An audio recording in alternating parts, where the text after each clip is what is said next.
I don't know why it does. Hey, I'm here. I don't know why it does that. I went live and it didn't hit the button. That's the second time it's done that. Anyway, I'm here. I'm here for the party.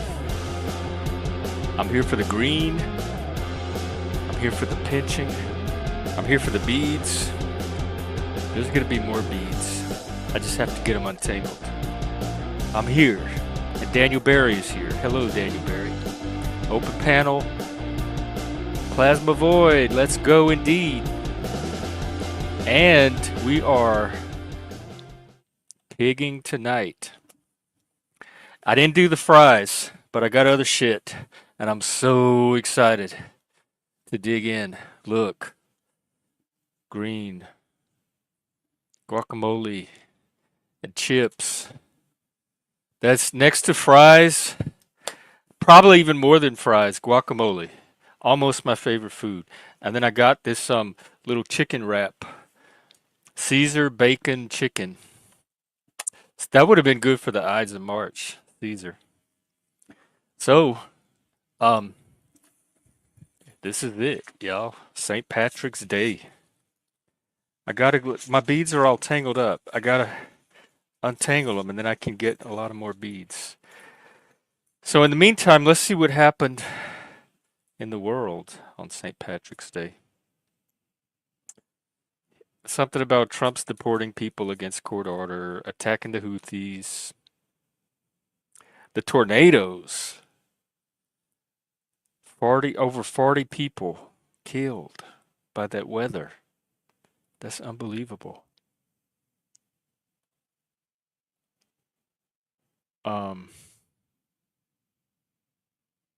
and that's pretty much it. Harvard's given free tuition for poor people. So that's the news. But that's not really what I'm here for.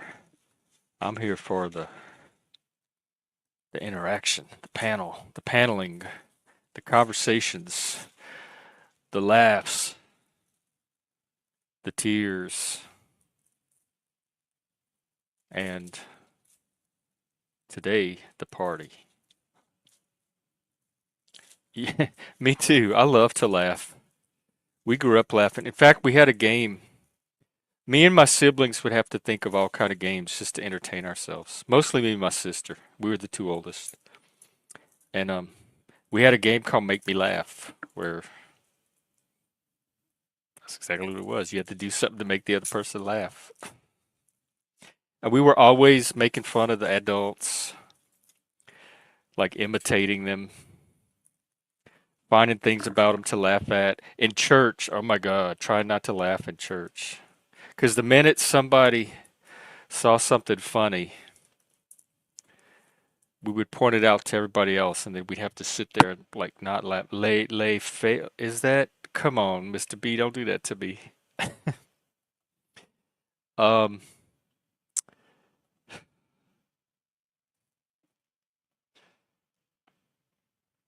yeah, and P.F. Jung did that video I showed the other day about how we learn from imitation, and I'm reading long complicated story, but art being an imitation of reality, because aesthetics and art theory really begins with Aristotle, because Plato didn't have a very high opinion of art at all, because he had the Platonic forms, the Platonic ideals, and actual reality was an imitation of the Platonic forms, and art, which is an imitation of reality, was like a third hand imitation. And so he really didn't think very highly of things that imitate reality, which he already saw as an imitation. It was not until Aristotle comes along who wipes away the Platonic ideas that you get art as a direct imitation of reality and something that's able to be studied in its own on its own, like it carries its own value. Hey, Helena. Yeah, Yeah, that. Oh, plasma. You're singing my song. Exactly. Art and science. Science studies reality, and art,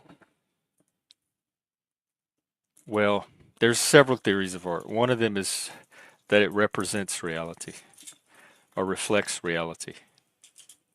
Happy St. Patrick's Day, Helena, to you. Ooh, I might have got a bead. I think I got another one coming out. This is the one of the ones I was trying to get. It's my little mug. I could put my coffee in it. Ah. All right, let's get this baby on. Oh, I gotta take the shit. This is complicated. I gotta take everything off. Hang on. All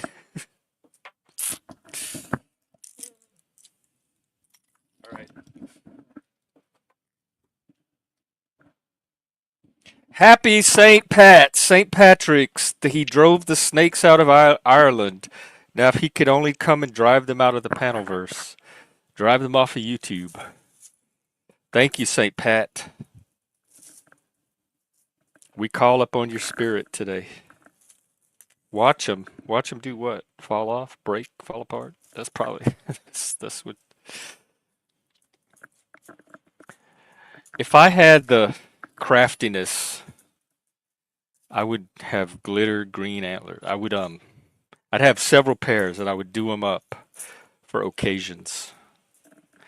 They had a guy at work today that had a St. Patrick's hat that was, I mean, a customer that came in, and it was like a leprechaun hat, and it was green glitter, bright, vivid green. I loved it.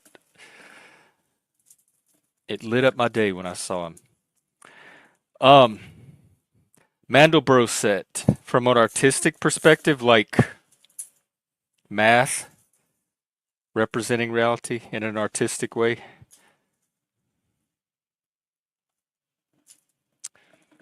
Yeah, because before, I mean, the Western tradition anyway. I can't speak much about the visual art. I know we had sculpture and stuff from Greece, but literary art, we had Homer, the Iliad and the Odyssey, and something very important gets started with him in the sense of representation. Oh, wow. Hey, Kane, happy St. Patrick's.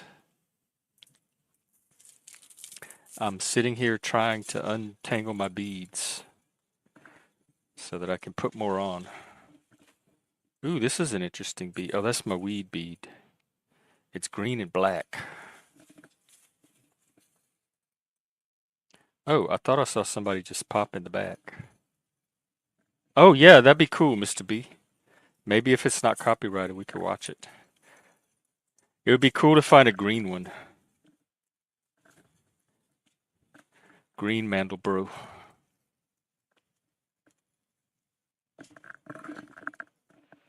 Ah, get off my... This one is one of the weed necklaces. I can get it out. Look at that beauty. Another green. Green day. Your camera lighting. Oh, is it? It used to do that a lot. I put a blanket over my window because depending on what the sun was doing, it would change the way the camera processed the lighting.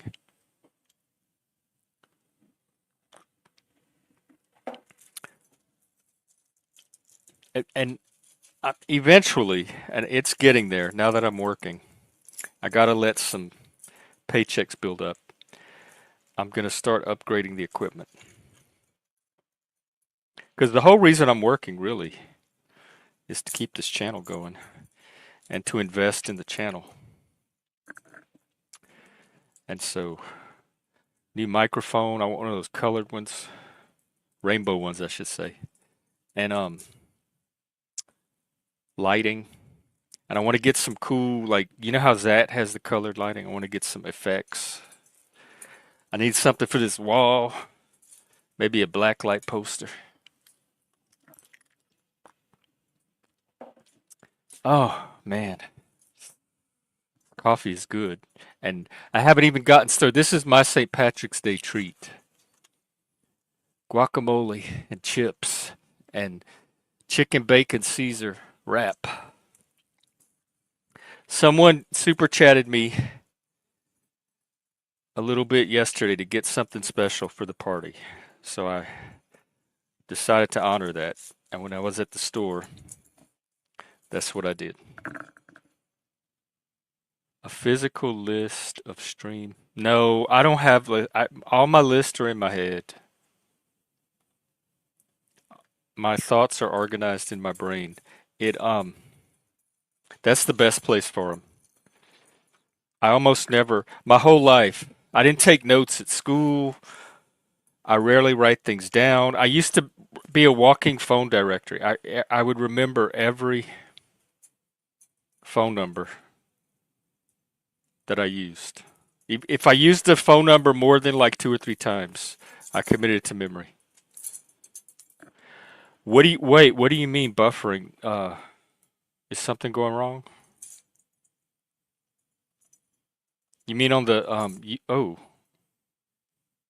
I noticed on YouTube sometimes when a panel's live and you open it up, it starts from the present moment and it doesn't let you go backwards and it doesn't show you the time. I've noticed that happening on, but then sometimes it does, so I don't know what makes the difference. Oh, sorry. Oh, all right. I have one weed necklace caught up on another weed necklace. That's the issue. So as soon as I get these untangled. So what did y'all do today? How was y'all St. Patrick's? What's going on in your world?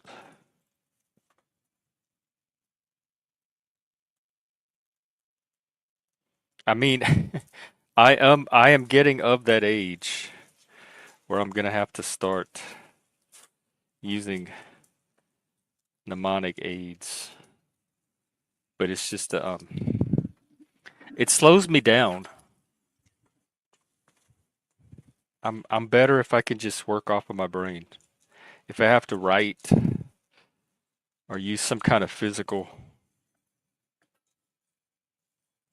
medium, it it puts an extra step and it slows. I have to reroute everything onto the paper, and it's better if I can just go from brain to reality. All right, I'm gonna put this on. I gotta take. No, yeah, no, I'm not. One more year.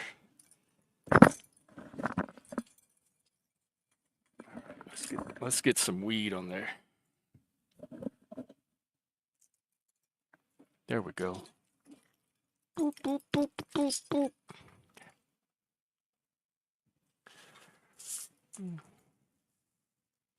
Mr. B, did you find the Mandelbro link? We could watch it.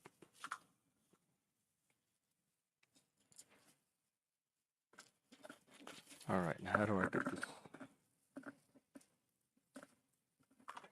If you have a lot of beads, I'm just going to give you a tip. Don't put them in a big clump, a big pile. Hang them on something. You can hang them together, but if you throw them in a bag or put them in a pile, they're going to get tangled and they're a pain to untangle. Oh, I got more weed.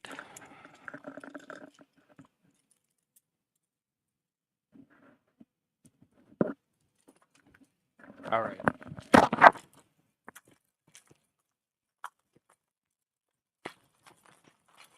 Dang,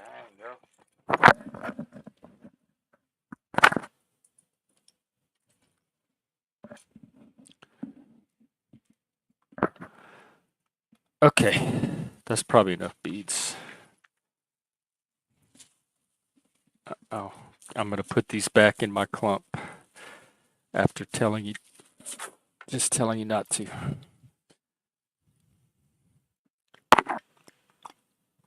So let me see if I know what I could do. We'll see if there's any New Orleans parades live. I want to see him throw the cabbage.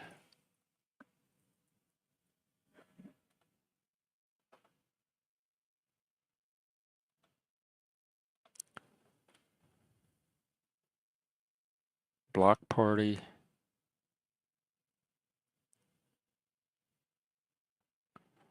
News station, news station, news station.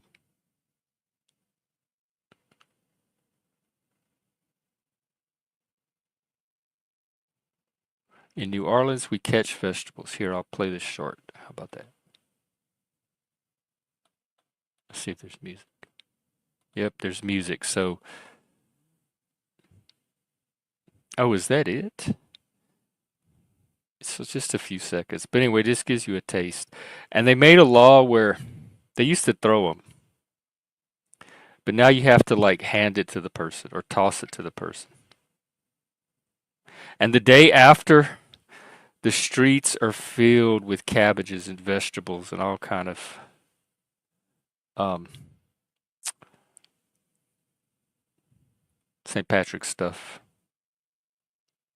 Why did it why does it do that? All right, let me check it out, Mr. B.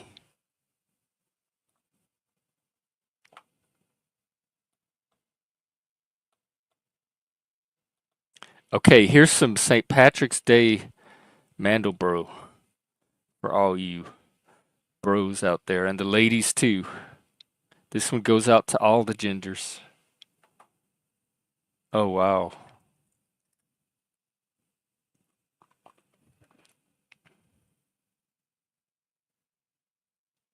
There's some green.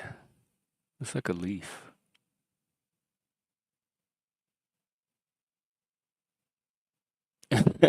Wow.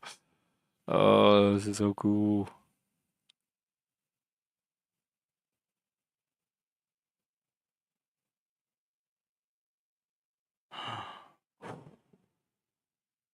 It's hypnotic. It's like my brain waves are coming to a rest.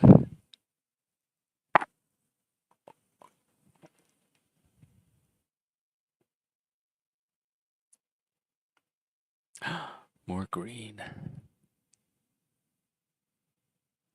This is gorgeous, Mr. B. Thank you. And this is all math. It's a math equation.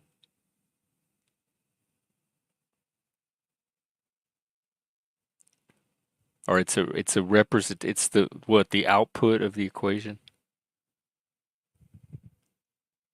The computer's visually representing the equation. I can't break away. I'm stuck in the fractals.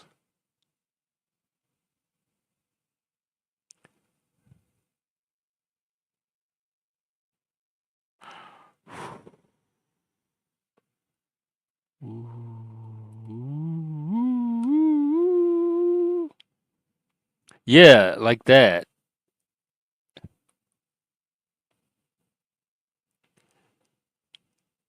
Oh yeah, my nice beads I do. I keep them on a hanger.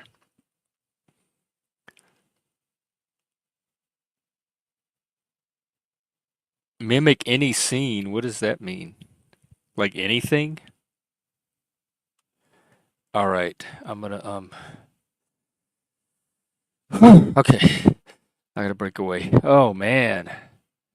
That is Yeah, me too.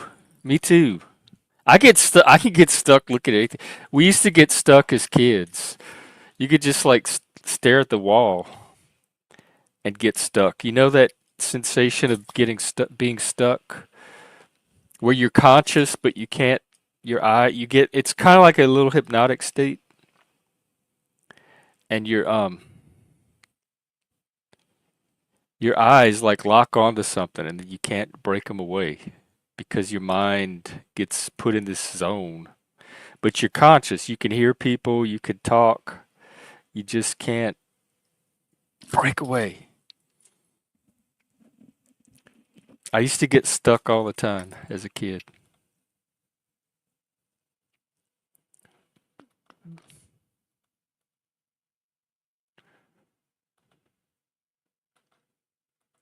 I used to have a Mandelbrot poster growing up. I hung it on my wall. It was rainbowish, psychedelic. Oh, mm. Oh my God. Oh fuck. Sorry. I love this stuff. I guess I should eat the little wraps first. Breakaway. Big Pig. I've never heard of Big Pig. I remember the Tracy Ullman song Breakaway, which was a cover of some other song. Clouds and sunsets. That's to me that's all aesthetics. That's part of the aesthetic like impulse or feature of humans. All right, happy St. Patrick's everybody. Let the party begin. Mm. Drink them, smoke them, eat them, swallow them, whatever you enjoy doing today.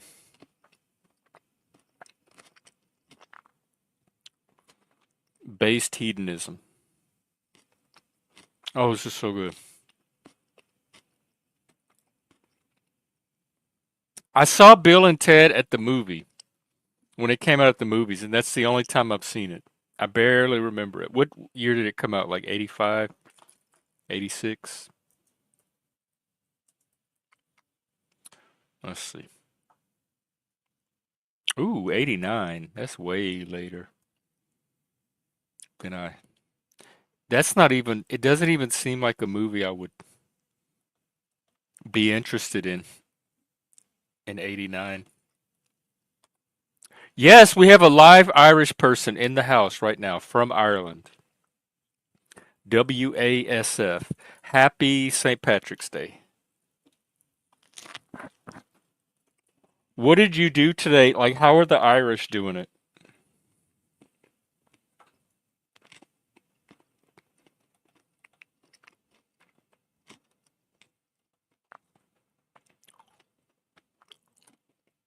Um,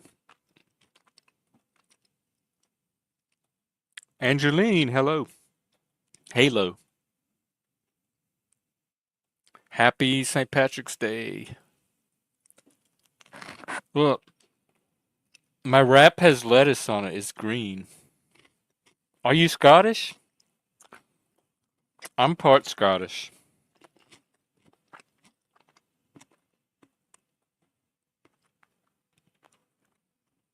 Do is St. Patrick's is just Ireland, right? Because he that's let me see the story of St. Patrick's.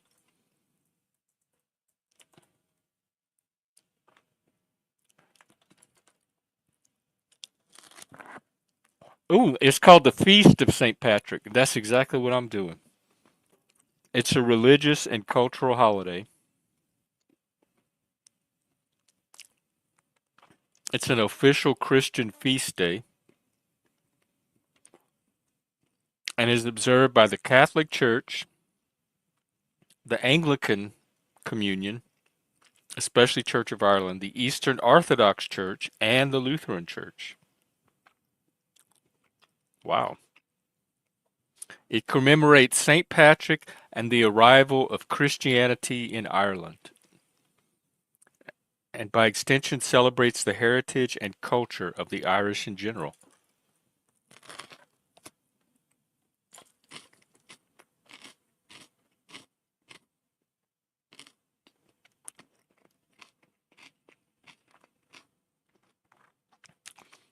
He was a 5th century Christian missionary.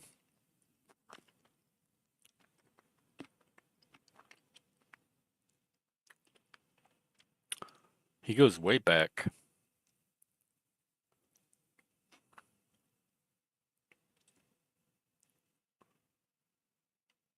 He was kidnapped by Irish raiders and taken as a slave to Ireland. He's from Roman Britain. Oh, wow. That sounds. He spent 6 years there working as a shepherd, and during that time he found God. And God told him to flee to the coast where he would find a ship waiting to take him home.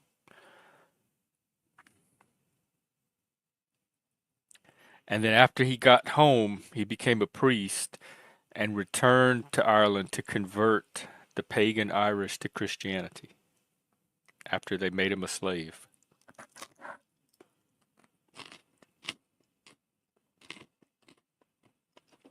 I thought he was the one that ran the snakes out.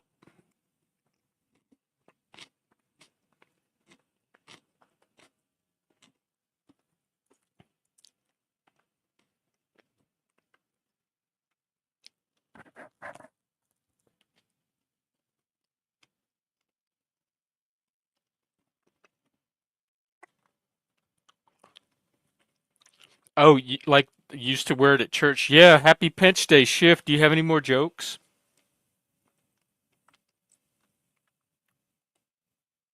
Oh, the pagans are the snakes. But I thought he went to convert them, not to run them off. Oh, cool, Bart. I love cabbage. You can have the corned beef, but I'll definitely take some cabbage.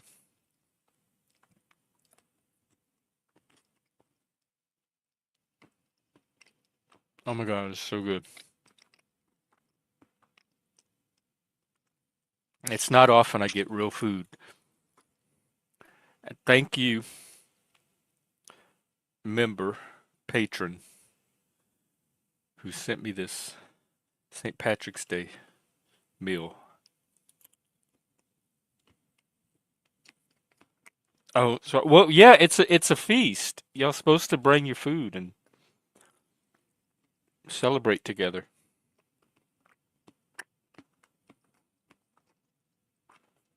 Hopefully, we get a panel. Oh my God, it hasn't even been half an hour. I'm early today. I couldn't wait to get home and start the feast, the party. I was thinking about it all day at work because I don't know if I'm going to be able to stream every day. So it's going to be like on a day by day basis. No, Mr. B, don't refrain. The ladies here can handle it. Do your kilt jokes.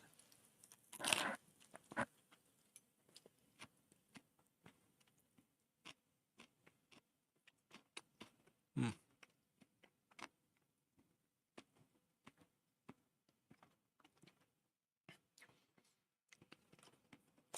So I have to chew, and then I can't talk. So there's this awkward silence. Happy St. Patty's Day, Mike. If his name is Patrick, why is it spelled Patty with a D? Is that how the nickname is spelled? If your name's Patrick? Because Choo Choo. Oh, yeah.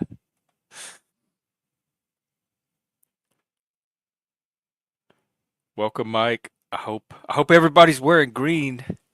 What can we do if somebody comes on the panel and they don't have green?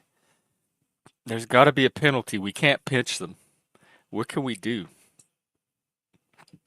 I'll think of something.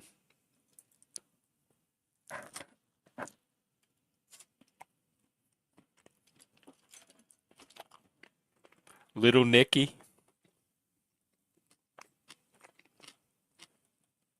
But then what if they don't?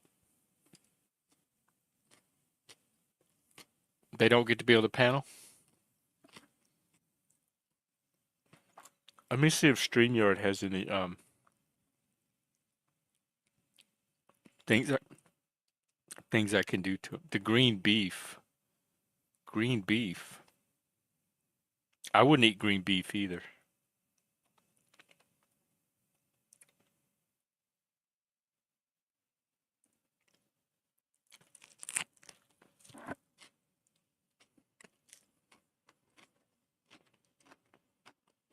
Let me see. Oh, I wanted to check and see if anybody else was streaming. Like who else is doing St. Patrick's? Oh yeah, Zach, because he has green light on. I figured he would, but he seems to be the only one out right now.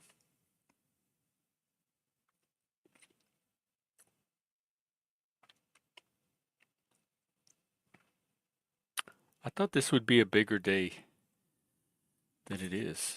Conor McGregor. No, I don't even know who that is.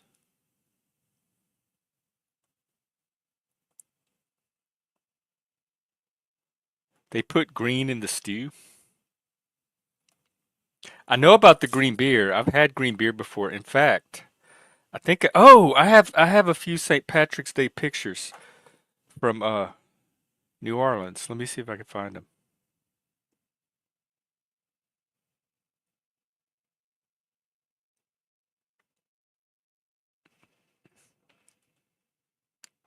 Um,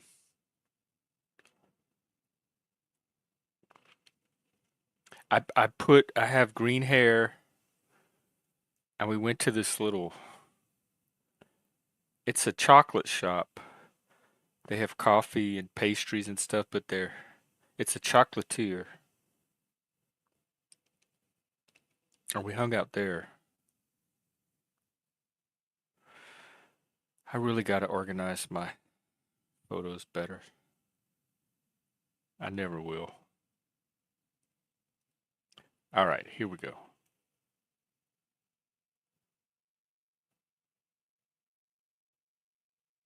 Oh, Helena's here. All right. I'm going to show these pictures real quick. Oh, come on.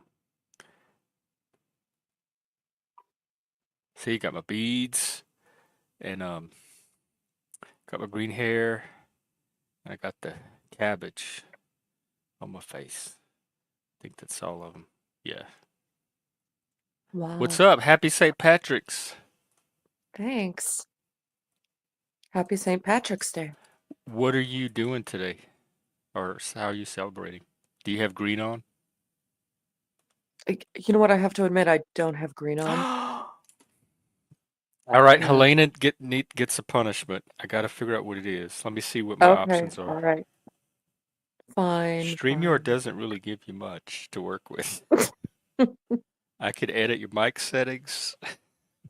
No. I could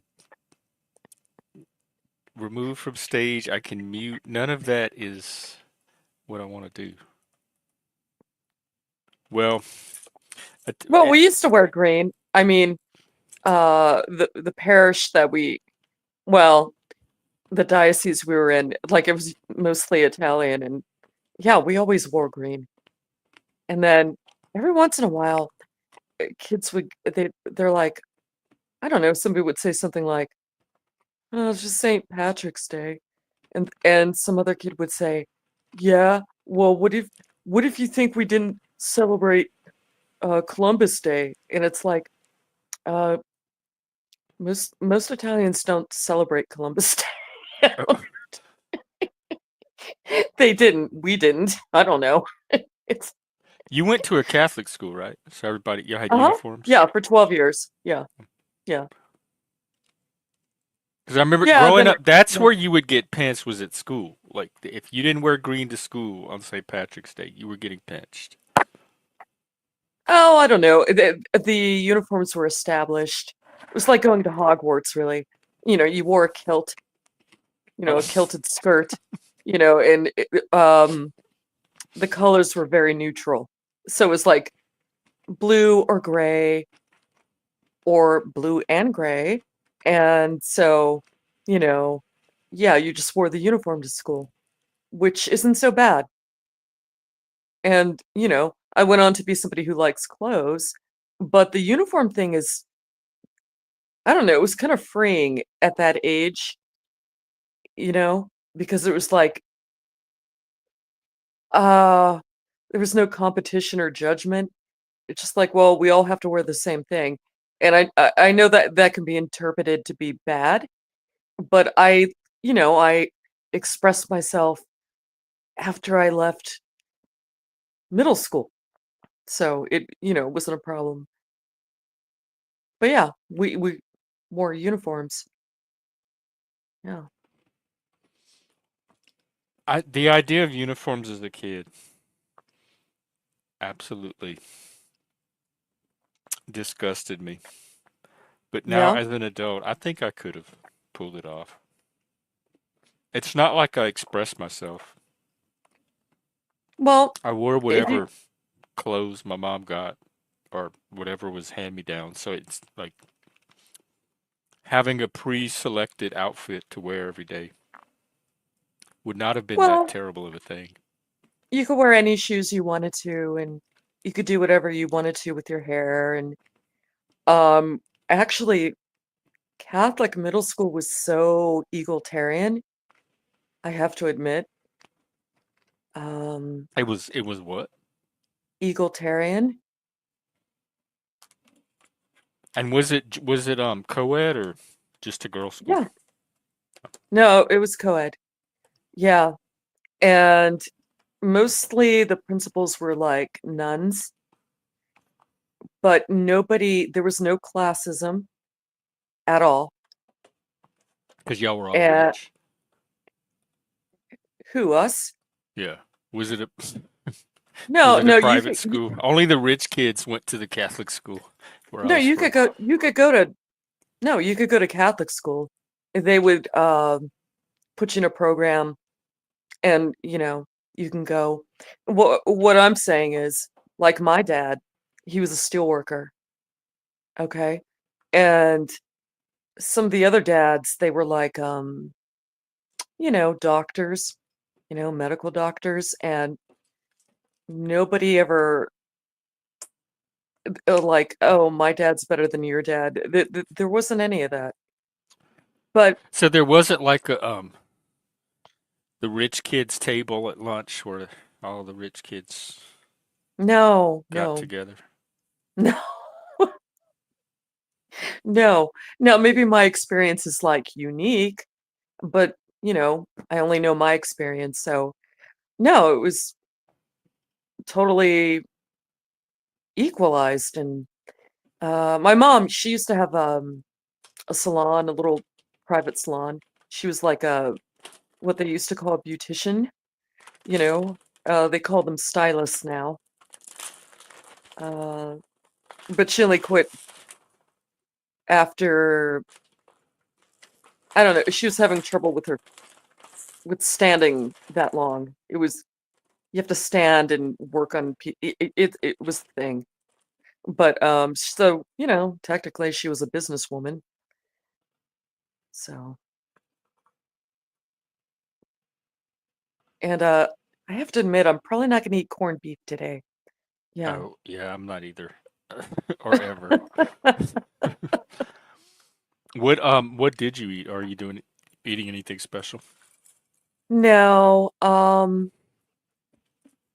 no. Today's what is today? Today's Among uh among the oh, right. Okay. So, no. Yeah, I might eat fish on Friday just for nostalgia, but no, nothing special today.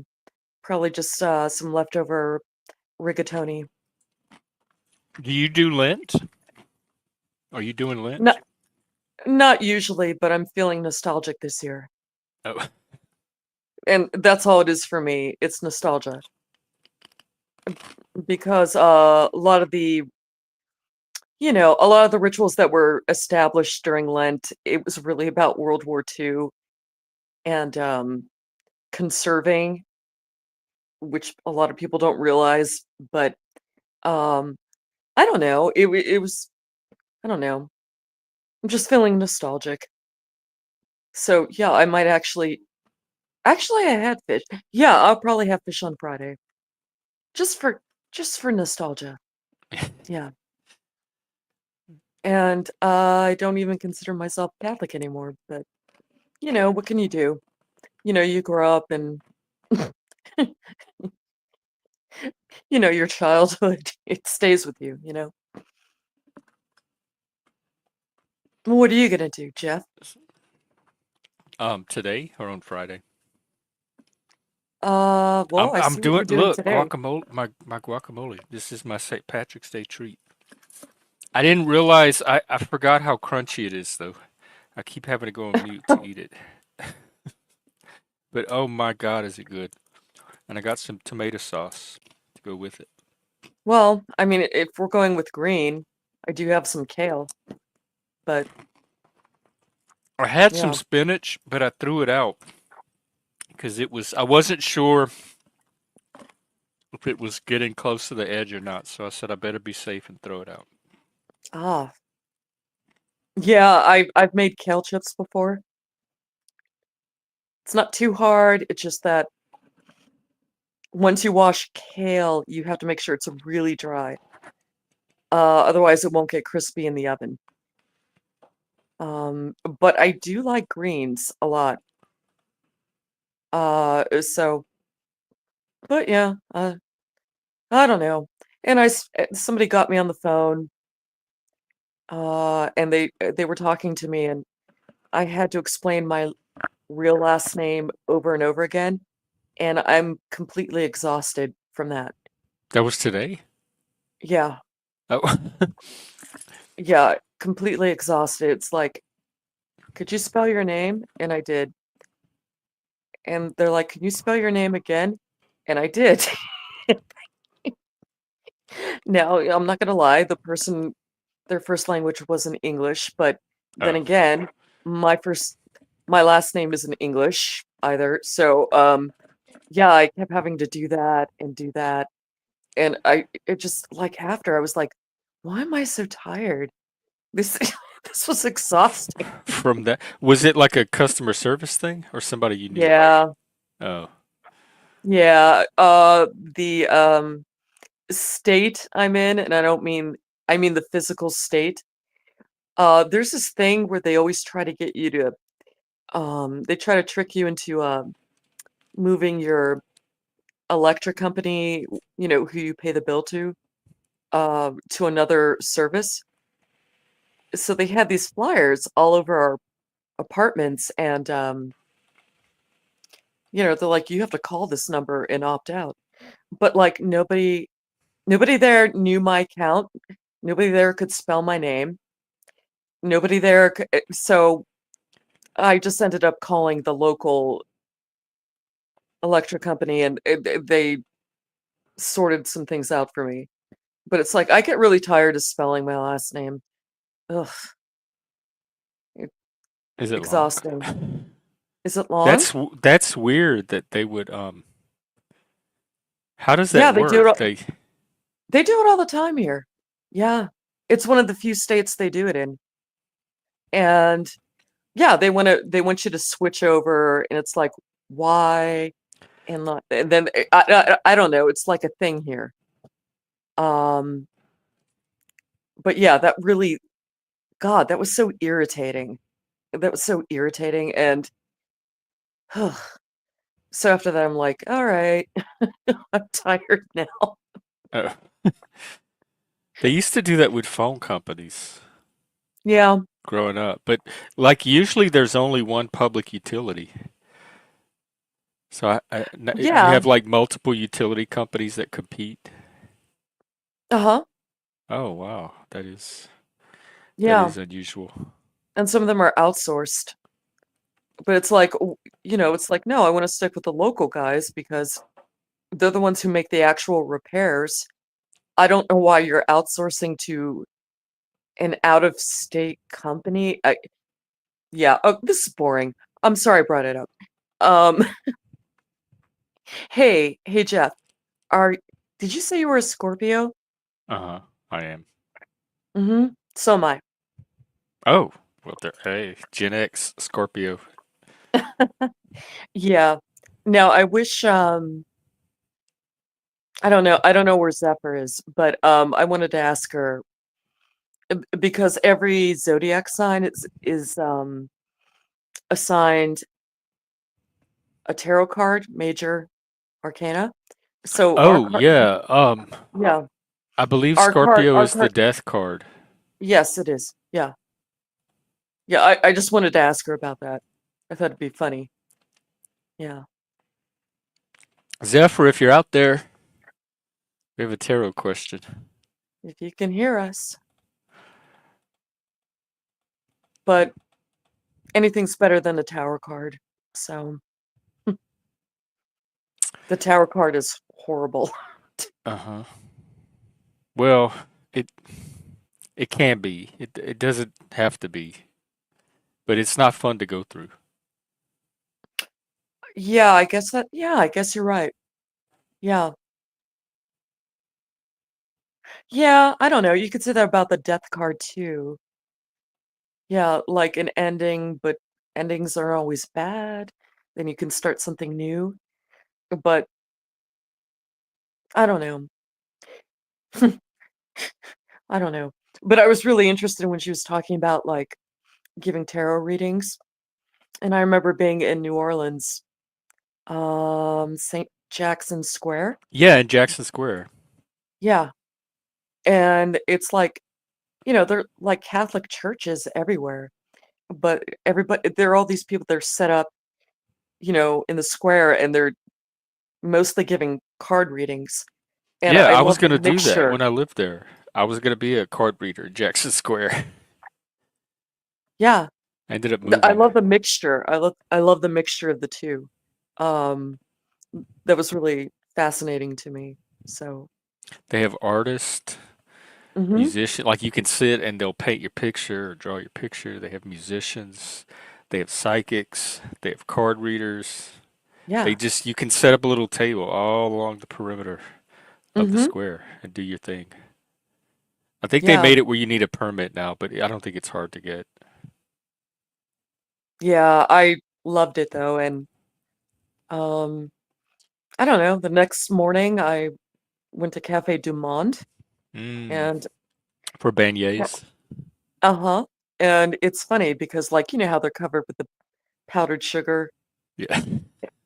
And it's like nobody was there when we got there, but all the tables were covered in powdered sugar, and it was Yeah. like we just missed like some kind of weird cocaine party.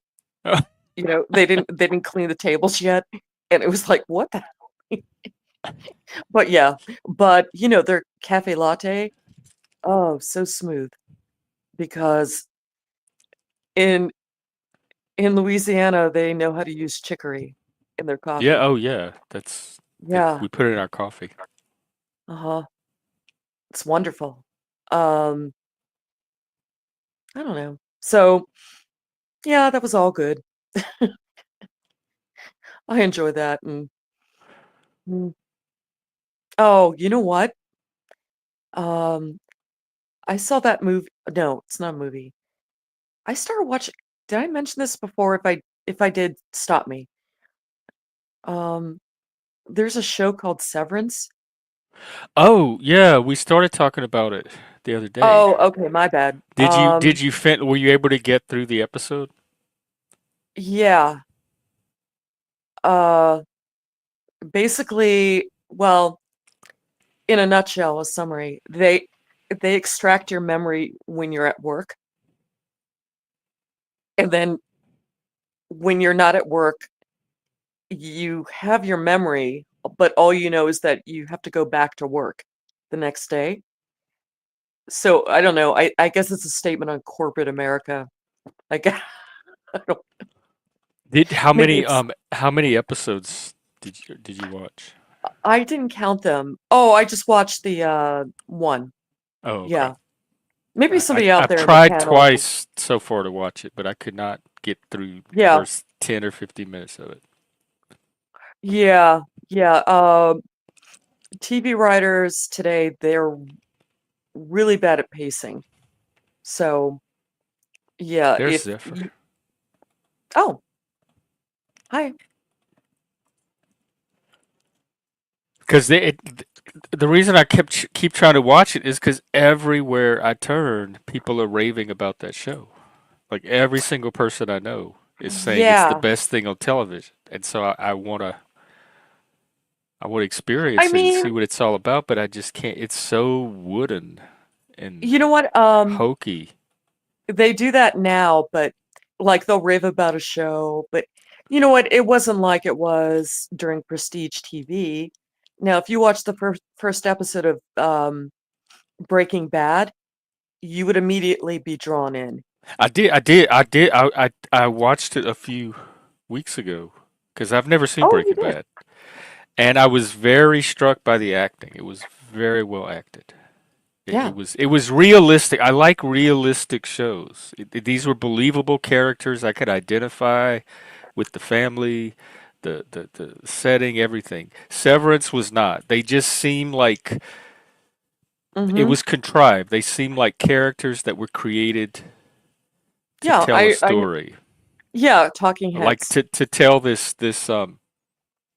gimmick to like explore a gimmick, but that they weren't Yeah. actual people. Like it was hard to care about any of the individual people. That's a really good way of putting it. So that's why some science fiction, um, like everybody likes a brave new, well, they rave about a brave new world, but it's like I don't actually like any of the characters in that book. Did they They're make just a movie talking. of that yet? They well, I know there was a TV series at one point. Really? Oh, I gotta Yeah. look it up because we read it in school and we Well, I studied it and mean, stuff. But the ideas are good. They're great, but it's just that the characters are just we there sure to, did. yeah, Have the you seen characters. it? I did watch it. It was a while ago though. Oh, Yeah, would I you read the book. recommend it? Mm, gee, I might take a peek at it just to see because I'm familiar yeah, with the take a peek. book. Yeah. So in the book, the characters are just talking heads, and the writer's trying to use them to um purport his ideas, which Yeah, is fine, but the thing is, it's sometimes you don't keep people, you know, in the story, and you know, I don't know, I could maybe say that about Orwell. I was about to say it's kind of the same with 1984. Although for some reason I could get more invested in Orwell's characters. Well, Hello. Hey, hi. Busker, happy St. Patrick's. Happy back at ya. Happy St. Patty's Day. How's it going? Oh, pretty good. Okay. We're just relaxing and chatting about TV shows. Yeah, man, I heard you talking about Breaking Bad. You got to watch I think it's good all the way through, I think, in my Yeah, opinion. I was impressed with Yeah. it. Yeah, Yeah. definitely. It gets crazy. I mean, I mean, I was impressed with it, but at the same time, boy, is he making some dumb decisions. But I guess you wouldn't have a show if he didn't. yeah, man, he Well, yeah. does it over and over again. He kind of makes dumb decisions, but then like you have to see how things turn out, man. It is a work of art, that show, I think, in my opinion. Yeah. Yeah, and one of the writers, they used to write for the X-Files. Oh, Uh I Vi- didn't know that. Vince Gillian, I think that's his name. Yeah, and Oh you have yeah, t- yeah. yeah, and you have to get used to the idea that Walter Walter White is actually becoming a villain. Yeah. And some people, I don't know, I don't know, they have a hard time with that, but it's like, no, he felt most alive when he started becoming a villain. I, I That's don't know how to tell you that, but That sounds very satanic. well, it's fascinating. Yeah. Oh, Manda, you wore a uniform too. Zephyr, we had a tarot question earlier about Yeah, Scorpio and the death card. yeah, Oh, another Catholic school girl. yeah. 12 years for me too. Uh, well, you look how upstanding you all Yeah. turned Then I out. was in a coven. Then I was in a coven, Oh, and yeah. So, uh, but back on Breaking Bad, at the same time, I think they were on AMC. They were playing Mad Men, and that show is a work of art as well. haven't seen Yeah, that one either. that was pretty good too. Yeah. Yeah, yeah. That show was incredible. And they had a few others, and they were really great. And I don't know. So I don't know. So they made cable too expensive, and people have like Netflix now, and but the writing is so weak. It's Oh so yeah, weak. Netflix on the for the most part is a bunch of junk. Yeah, it is. Yeah, like there's stuff I just can't even start to watch some of these things just by hearing the way like the first person talks in it. You can kind of tell how it's gonna go. Uh-huh. You know, so it's Yeah. garbage. Yeah. So yeah, streaming sucks. And when I do go on to streaming, I usually end up watching something I already know I like. So I watch things over and over again because the new stuff, it just, I don't know, it just sucks That's what I've been to doing me. lately. Yeah. Yeah, I could deal with like Black Mirror and like that. That was okay. Mm-hmm. And they're I think they're coming back again in April or something. But then they're like that was pretty good. And then like there was probably I think another one I liked on there that was okay. But that's not worth what you pay for it. Yeah. Because they're just Yeah. gonna all people can do is hope something good's gonna come back or come out, and that's all you can do, and just keep paying for through the nose for shit. Yeah. Yeah. Yeah, exactly. Yeah, the only reason I had Netflix for a while is because they played What We Do in the Shadows, and I love that Oh my show. God, I love that show, and I never did Do finish it you? either. Yeah, did they have a new season? I think they did. I think they did. And it, but what I read was that it's the last season. But yeah, the original movie, which is only an hour and a half Yeah, I long. saw the movie, and then I started Yeah. watching the TV series. I started watching it during COVID, during 2020, with a friend, Hmm. and then when everything opened up, we stopped getting together to watch it, but I never did finish it. I Yeah, think I I was love that toward the show. end of the first season. Something happened. Hmm. Welcome back. I clicked Oh, on you got dropped Yeah, out? it's hilarious. It is. Yeah. which one is that? What we do in the shadows. Oh, is that a newer show or is it? Um, no, well, not anymore. It's Well, probably like last decade, but it's a comedy spoof about these vampires. yeah, Uh, they shoot it like a mockumentary. Yeah. And it's like these vampires are roommates with each other. And they shoot it like like the real world, and it's just I mean, these are vampires, so they're old and they have their weird personalities. And and some of them grumpy because they're so old. yeah, yeah, I mean, you But have, they I don't know. look normal age, like they look Yeah, yeah. 30s, 40s. Oh And then God, yeah, Guillermo, I love Guillermo. because Guillermo, they yes. don't age. That's right. Yeah, it's a weird existence. And Physically, they you know don't. yeah, and one Nadia, she's from ancient Greece. No, she's from Greece. And Help me who's out, the Jeff. head guy? That the main actor?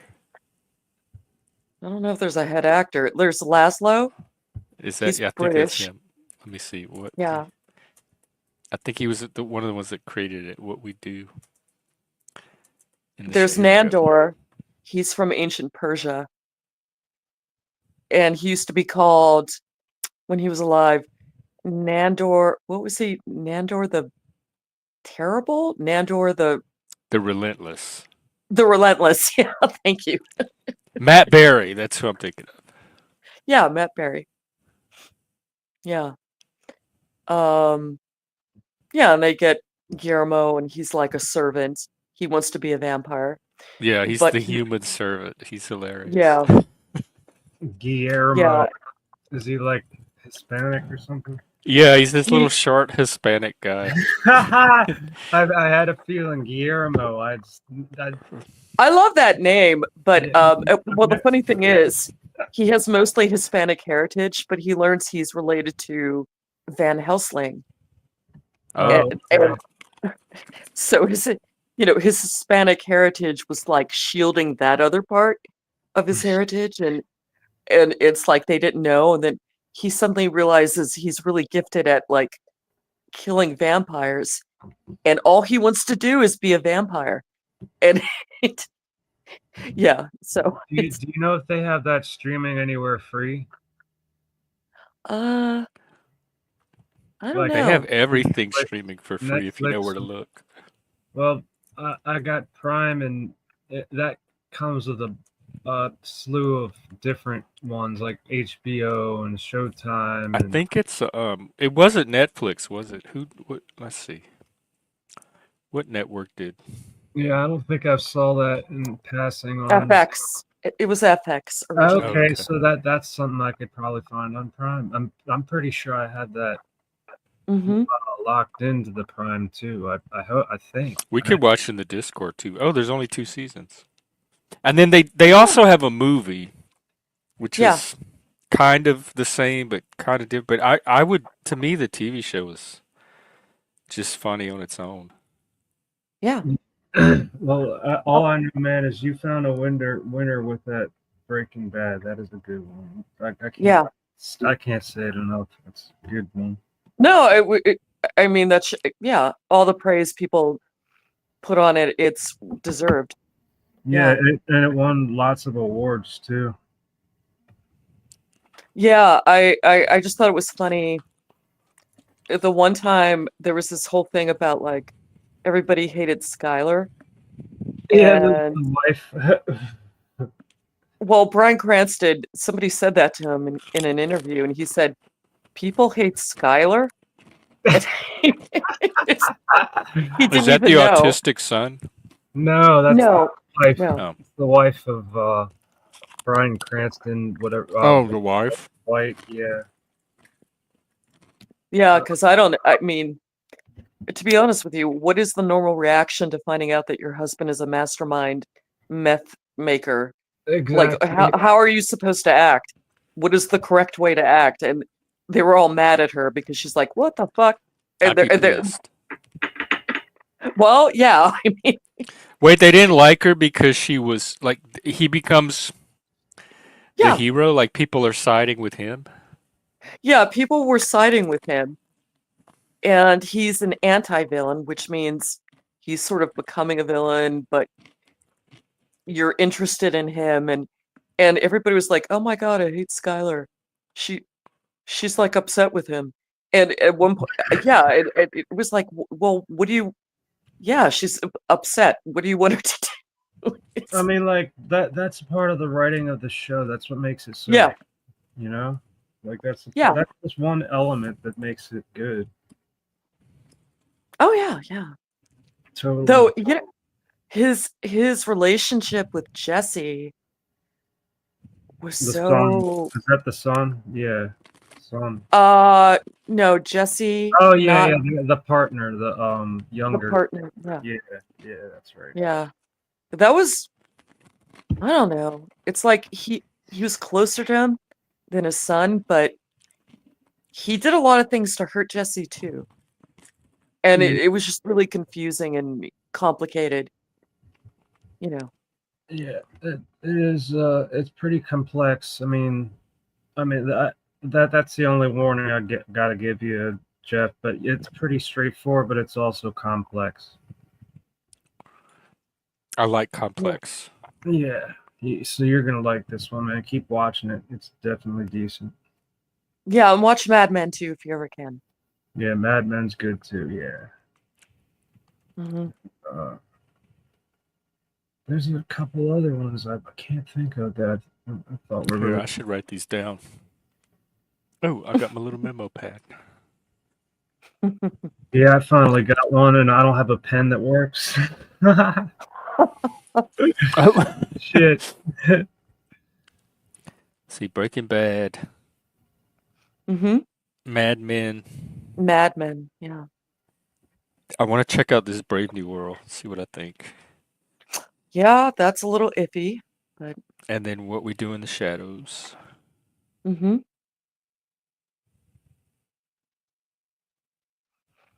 Yeah, but the newer stuff, I could turn on streaming right now on my TV, and I am pretty much not interested in any of it. And I've given things a shot, but I don't know. It's just not the same. I don't know what they're. Well, I don't know. it's like a controlled demolition Hollywood. It's just fucking falling apart. Yeah, they are. I They are. tried to watch The Good Place. I did get into it. It was I didn't. It was very predictable. I could see all the jokes coming. Yeah. The writing was not very sophisticated. I had a Yeah. friend that was really into it that tried to get me to watch it, and Yeah. A lot of people were into that it show. didn't I grab tried to me. watch it, but yeah, it didn't do anything for me either. Yeah. Convergence. Why does that sound familiar? Did I see that? Convergence. That's is uh that the one the fuck that that thing about dystopian future where all the young people have to fight or some shit. Uh, oh no, I think you're thinking of Divergence. Oh, okay, yeah, all right. Yeah. Wrong Yeah. word. I've never heard of Sweet Tooth. I tried to watch Lucifer too. It was okay. It was TV. It Yeah, had that Oh, American TV feeling to it, and that's the well, only thing that put me it off. had a few good points, but I like some parts of it, but I don't know. And, you know, American TV, not so bad. I just think the period where it was really good, I think it's over. And I yeah. think who started it was David Lynch, because if you watch Twin Peaks, that did not seem like just a TV show. No, it And the way wasn't. he, It was. right, right. And then after that, people upped their game. They upped their game. And then we had a period for a while where like things were pretty good. Um, Buffy, whatever, and X-Files, and then after, like right now, it's like everything is like yuck. It's crap. Well, like It's crap. and another thing that's screwed with television is that whole woke shit that just would not stop. Oh yeah, I I mean, know. I had to stop watching Evil yeah. because of that. I Yeah, was all excited to get Oh into it. yeah. I tried to I tried to get into it. So I watched a few episodes, but Yeah, I think it was like episode 2 or 3. They had some woke plot line, and the whole mystery revolved around this woke concept. I can't. I just can't. They just yeah. ruined the show. yeah, Jeremy, do you mean Severance? I can't Severance. find anything about Convergence. If it is Severance, we were talking about it earlier. Helena and I both tried to watch it, and she made it through the first episode. I've tried twice already, and I cannot get through the first 15 minutes. It's so hollow and contrived. Yeah. I need a person, I need a human I can relate to that I can take seriously as an actual real life person. that I Well, can you want to be identify with. I invested in need to that. anchor myself into a three-dimensional flesh and blood character, and there Yeah, were none on Severance so far. The characters were tools of the plot. They were trying to yeah, um they have yeah. this That's a great way of gimmick putting it. that they're trying to explore, and the characters are just a means to an end. Hmm. Yeah, that's a good way of putting it. I think I did watch the first season of the AO. Is that girl with the blonde hair? She's real Yeah, pale. yeah, yeah. Yeah. I don't remember anything about it, but That that I the did Yeah, watch it. the Or one is it the yeah. I don't want. OA? I don't know. yeah, the OA or something. Yeah, that once they started doing all the weird moves and shit, that just kind of got cheesy, I thought. Devoid of soul. That's a good way of putting it. I need my soul. I need. Hmm. Yeah, that's why Mad Men is so good because the characters they all do stupid shit, Mm. but they're not bad people, but they make mistakes, and you're But still I'm invested in them. sorry. Like cooking and selling meth, that's not a mistake. That's like pretty much No, you being a bad I was talking person. about Mad Men. I was Oh, talking about Mad Men. Yeah, I wasn't talking about Breaking Bad. That's not a mistake. You're cooking mess. Yeah, Mad Men is about like an ad agency. Yeah, so now not the same thing as and cooking it's like meth. set in the 50s or 40s or something. Late 60s, and it eventually ends up in the early 70s. Yeah, Oh, Yeah. okay. and their uh the way they dress matches the years too. That's kind of like it. Yeah, their clothes are Yeah. it is fun to watch them, and it is fun to watch the clothes, and yeah, I have to admit that I like that because people dressed up. Um, Who is that little skinny nerdy white guy? Pete? Yeah, Pete. And like in the 70s, he kind of like looks like he would look in the 70s. It's so funny. Like they did a good job with all that. Yeah, I don't know how they did it, but they receded his hairline. Mm-hmm. And I don't know how they did it, but Yeah, it's yeah, just, yeah. it could be CGI or they could have just shaved it. I don't know. I'm not sure. I mean, if it's CGI, then it looks like it's completely natural. So I don't know. But that actor, it's so funny. He played the son of Angel, which was the offshoot show of Buffy. And I didn't know for a long time that was him, but yeah, that's him. His name's Vincent. Oh, rats. Oh, I think his last name starts with a K. But yeah, I didn't know that was him. But He yeah, looks Pete like was complicated. he looks like he might be a Vincent. I don't know why. Yeah, I don't know. It's something about him. Maybe I don't know. I don't know. Yeah, and there was Joan and there was like Peggy, and they were great. And Yeah, Peggy was she was the upstart, or no, she or was it another? No, it was Peggy she was the one trying to get in on the thing and trying to suffer through it. no, like they found out she had talent for ads because she started Yeah, out as a secretary, yeah, and yeah. then she just, She had they're like, she's really good at this. exactly, like at first she had to break in, and like they gave her a hard time a lot of the time they did, I think. Yeah, But like that kind of changed when she showed her talent. yeah, yeah. And Yeah, Joan, Joan. The everybody redhead. remarked on her tits and ass, but it's like Joan's the smartest person on that show. Her character is so smart. She's like a mob boss. Like metaphorically, I guess. Yeah, but Maybe I'll she check got that one out shit. tonight. Yeah, if you can find it. Yeah. But yeah, so yeah, the thing about Joan, it was like she got disrespected sometimes because she's all curvaceous and all the, but she like she ran the whole office. She ran it.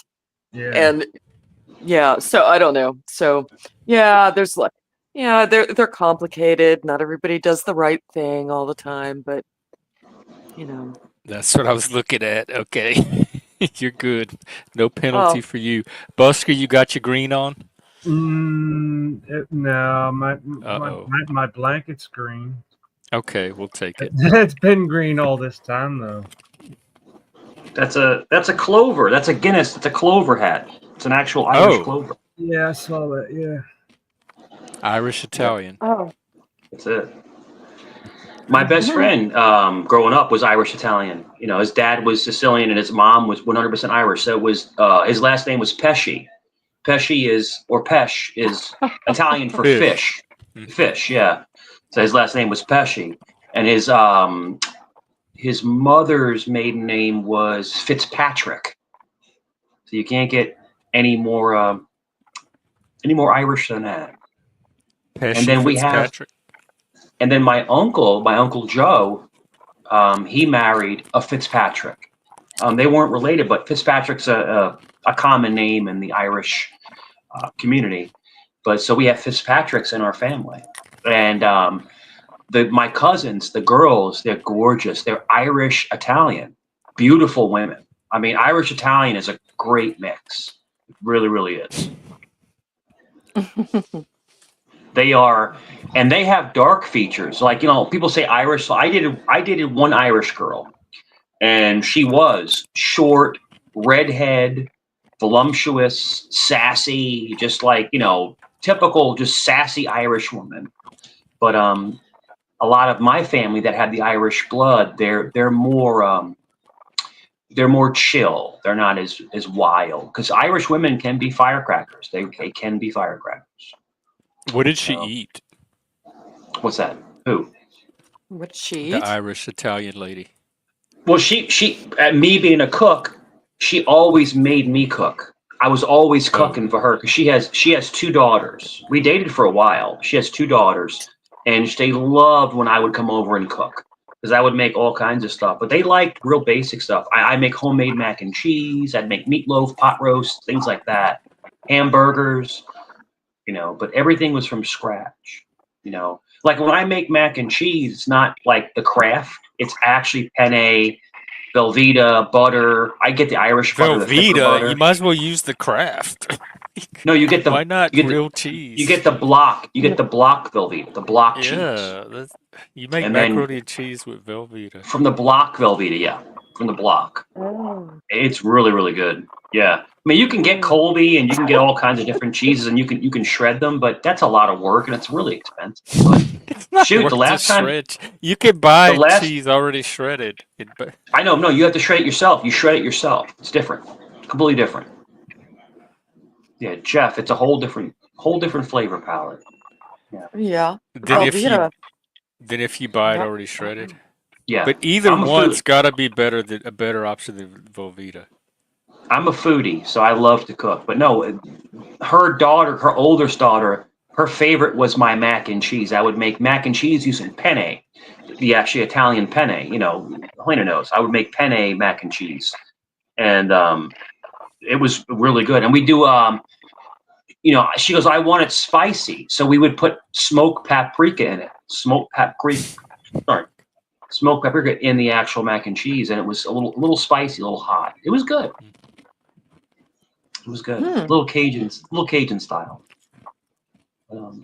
I really do miss cooking for family. I do. All my kids are grown, you know, and So all that food that you make on here, that's just for you when you cook it?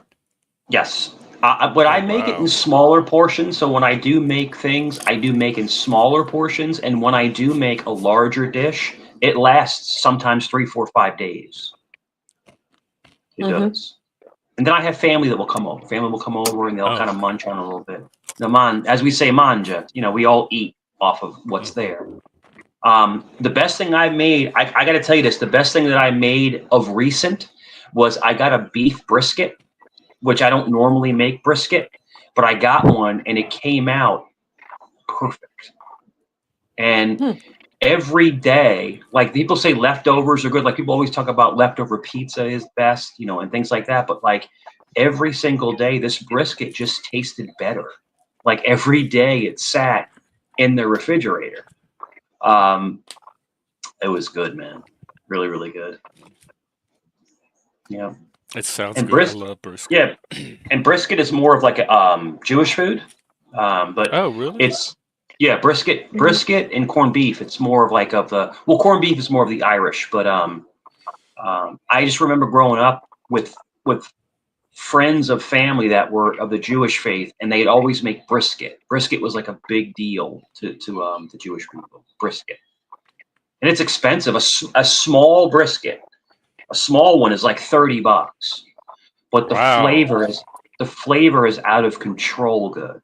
It's like if you are Caribbean, a lot of the Caribbeans, they'll make oxtail. We talked about oxtail before. Well, Very you know, fatty. Good. No, Jeff, you've had a Reuben before, haven't you? I don't like them. I don't like that kind of stuff. Yeah. Okay. Helena, do you like Helena, do you like ossobuco? You like ossobuco? The roasted ox You know what? tail? Yeah. Yeah, it's fine. It's fine. Yeah, I thought you were gonna ask me if I like lamb, and you know what? Do you like lamb? Technically, okay. So like, if you eat like Greek food, which I like, there's lamb. You know, Yeah, like and in a I human. didn't. Well, yeah, exactly, and I didn't realize, and yeah, I'm not gonna lie. It's like I don't feel really comfortable eating lamb. They Because of the they cute kill baby the. sheep? Yeah, you know Oh what? my And God. I'm not. I don't usually have, but that got in my head at some point. And but you know what? I'm a hypocrite because you know what? If you give me a hero right now, and you know I'll probably eat it. So I'm being stupid. Yeah. So no So veal for you? Yeah. I never liked veal. It was veal's a little slimy. Slimy? Yeah, yeah. What kind It's a of veal texture meat? thing with me. Oh. Yeah. No, Yeah. I've Yeah, been. and I can make you a cutlet. It would be 100 times better than any veal cutlet you've ever had. Would it be veal? No, it'd be chicken. Yeah. Veal animal. is like my favorite food ever. So you're saying you can make chicken taste even better than veal? Yeah. Yeah. What it's on. It's on.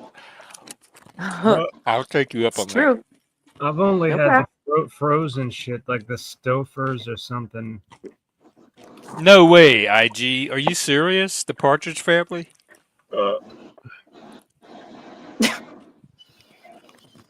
Yeah, so it's cool. It's neat, but yeah, we make cutlets all the time. We get cutlets, but we don't really eat a lot of veal. Veal is a little evil when you look at what they do to a baby cow. It's kind of Well, evil. Tastes so good though. Yeah. It's gonna die yeah. anyway. Cows are created to die for humans. Yeah, I believe that about cows. I'm totally with you with the cows. Well, Helena, what is your favorite Italian dish? Absolute favorite. Like if you said this is my absolute favorite. Oh, I don't know. Let me think. Puttanesca? Mm-hmm. Yeah. Mine Puttanesca? is very simple. It's just really good chicken parmesan. I love chicken parmesan. Well, I like that Love too. I like that too a lot. Yeah. And my son's absolute favorite is veal piccata. Mm-hmm. Veal Mine. piccata. Yeah. Oh my God.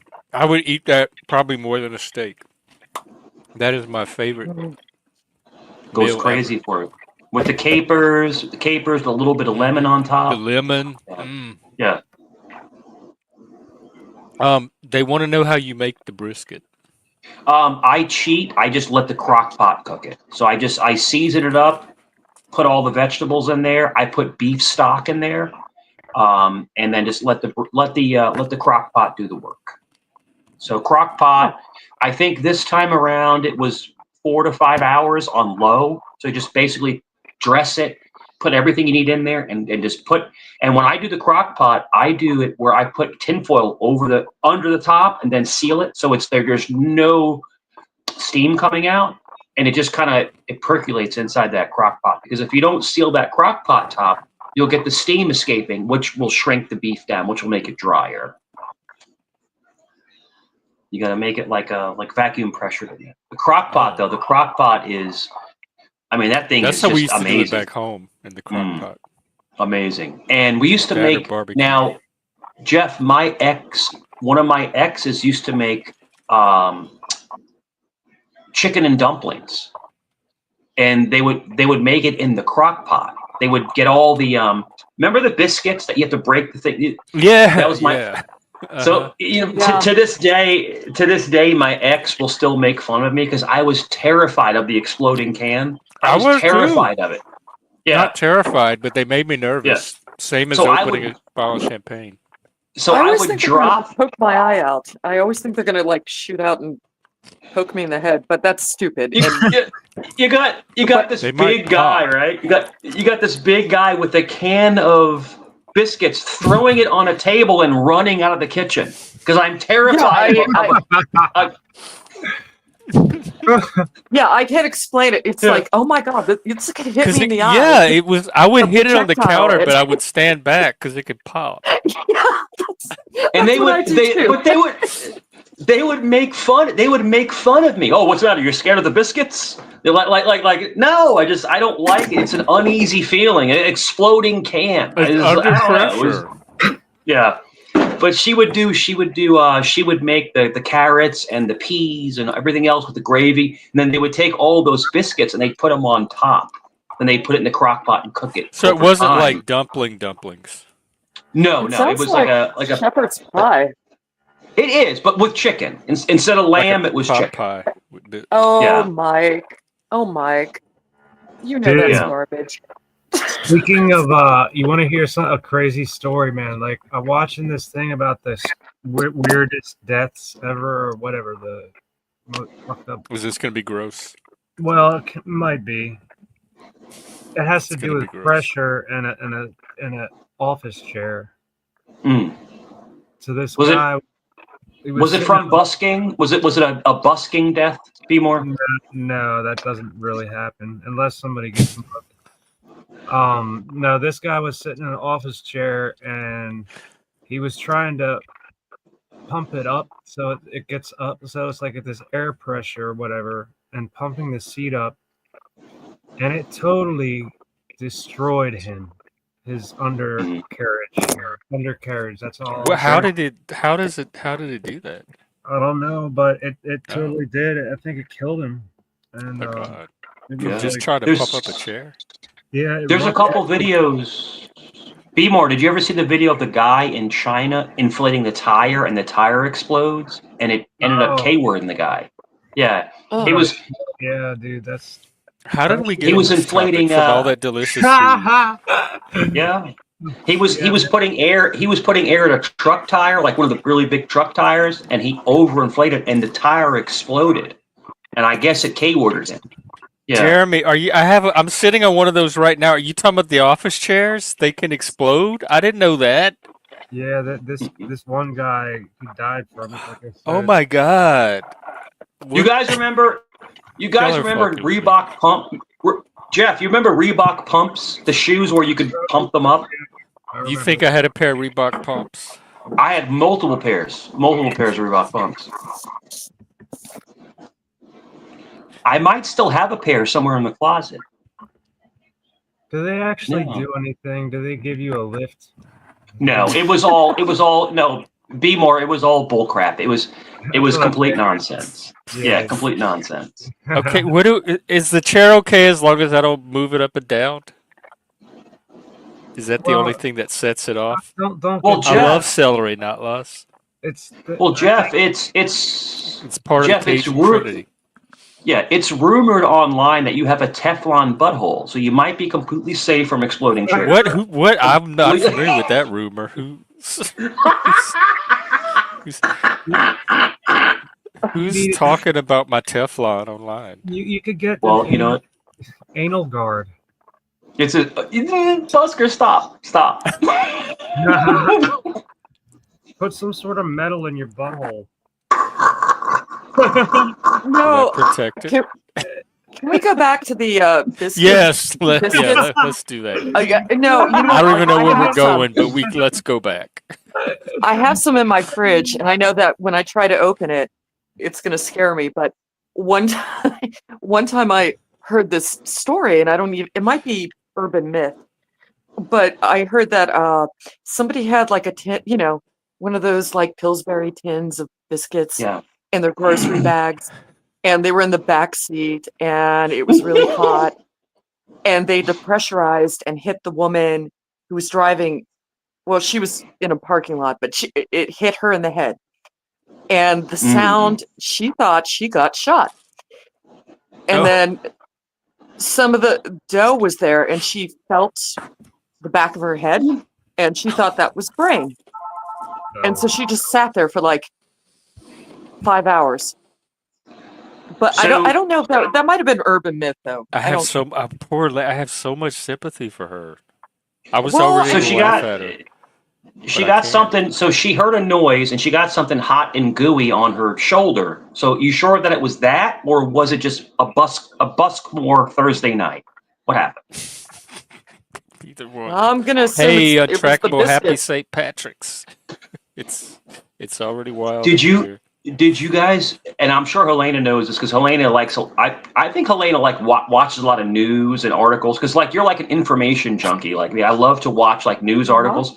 Did you see where the cop shot the person with the pine cone falling out of the tree, and they thought it was a gunshot? Yeah, I heard about it. I think I saw the video of it. Yeah. Wait, what? What? A pine cone fell out of a tree?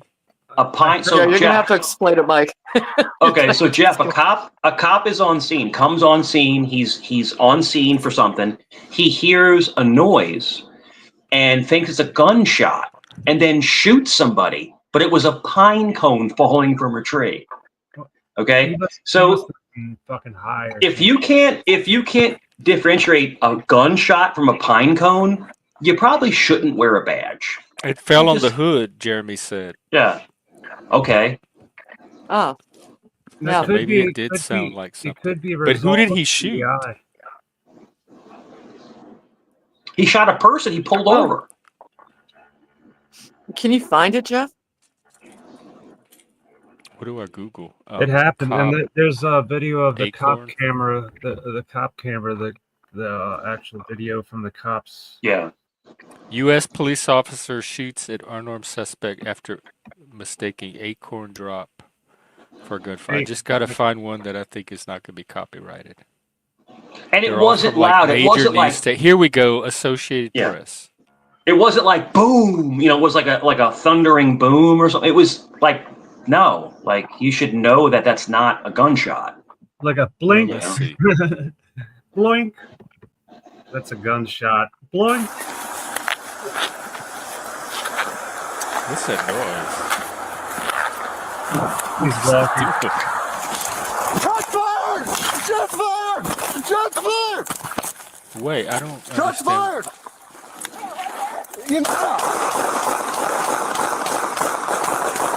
Dang, he unloaded. I don't understand what's going on. I missed the first part. What a fuck nut. Oh, it was why did he his unload? vehicle. Why did he unload?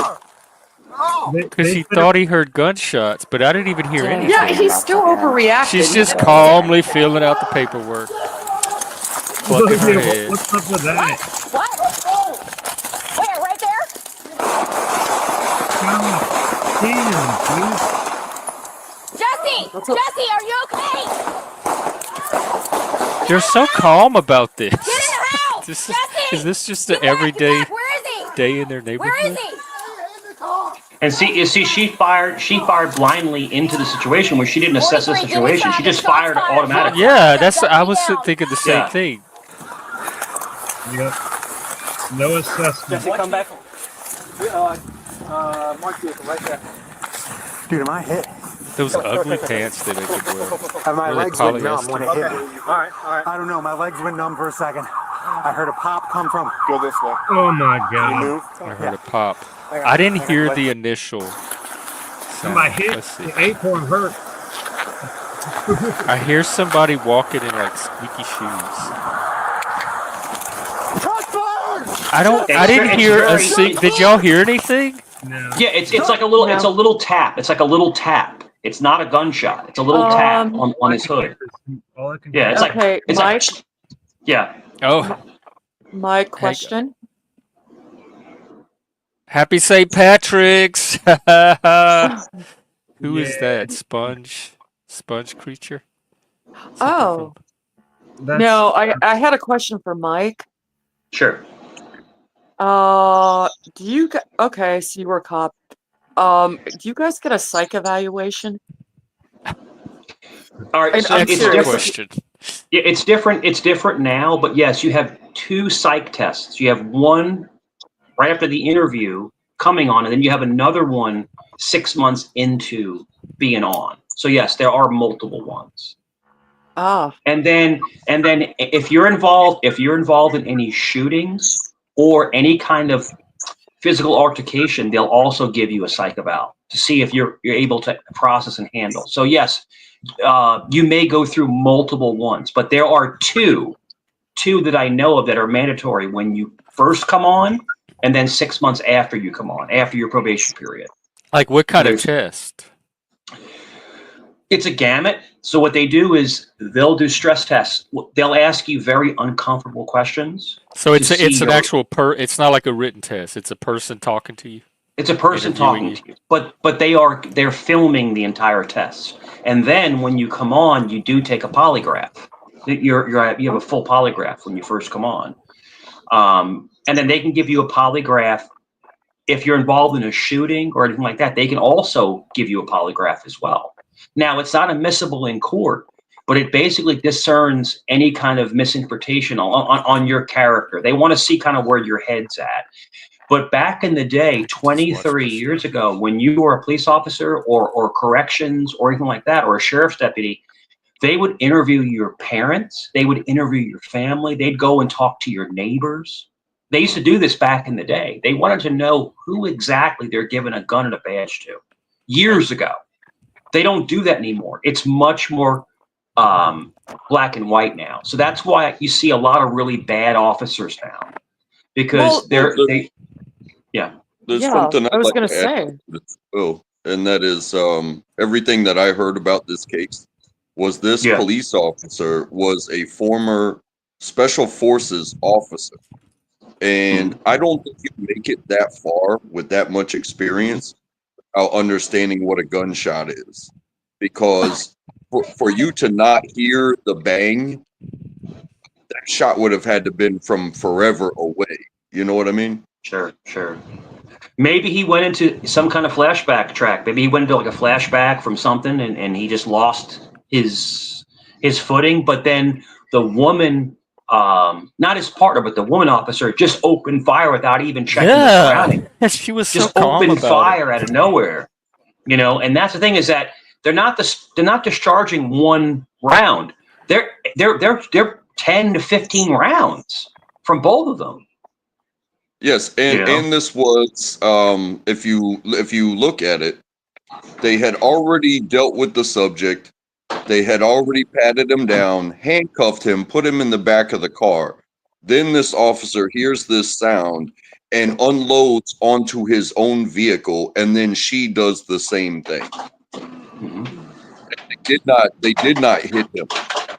Well, Yeah. yeah, that's what I was wondering. It's like, I mean, I don't know. It's like I realize the job is hard, and I realize some people come from the military and they already went through things, but it's like, I don't know.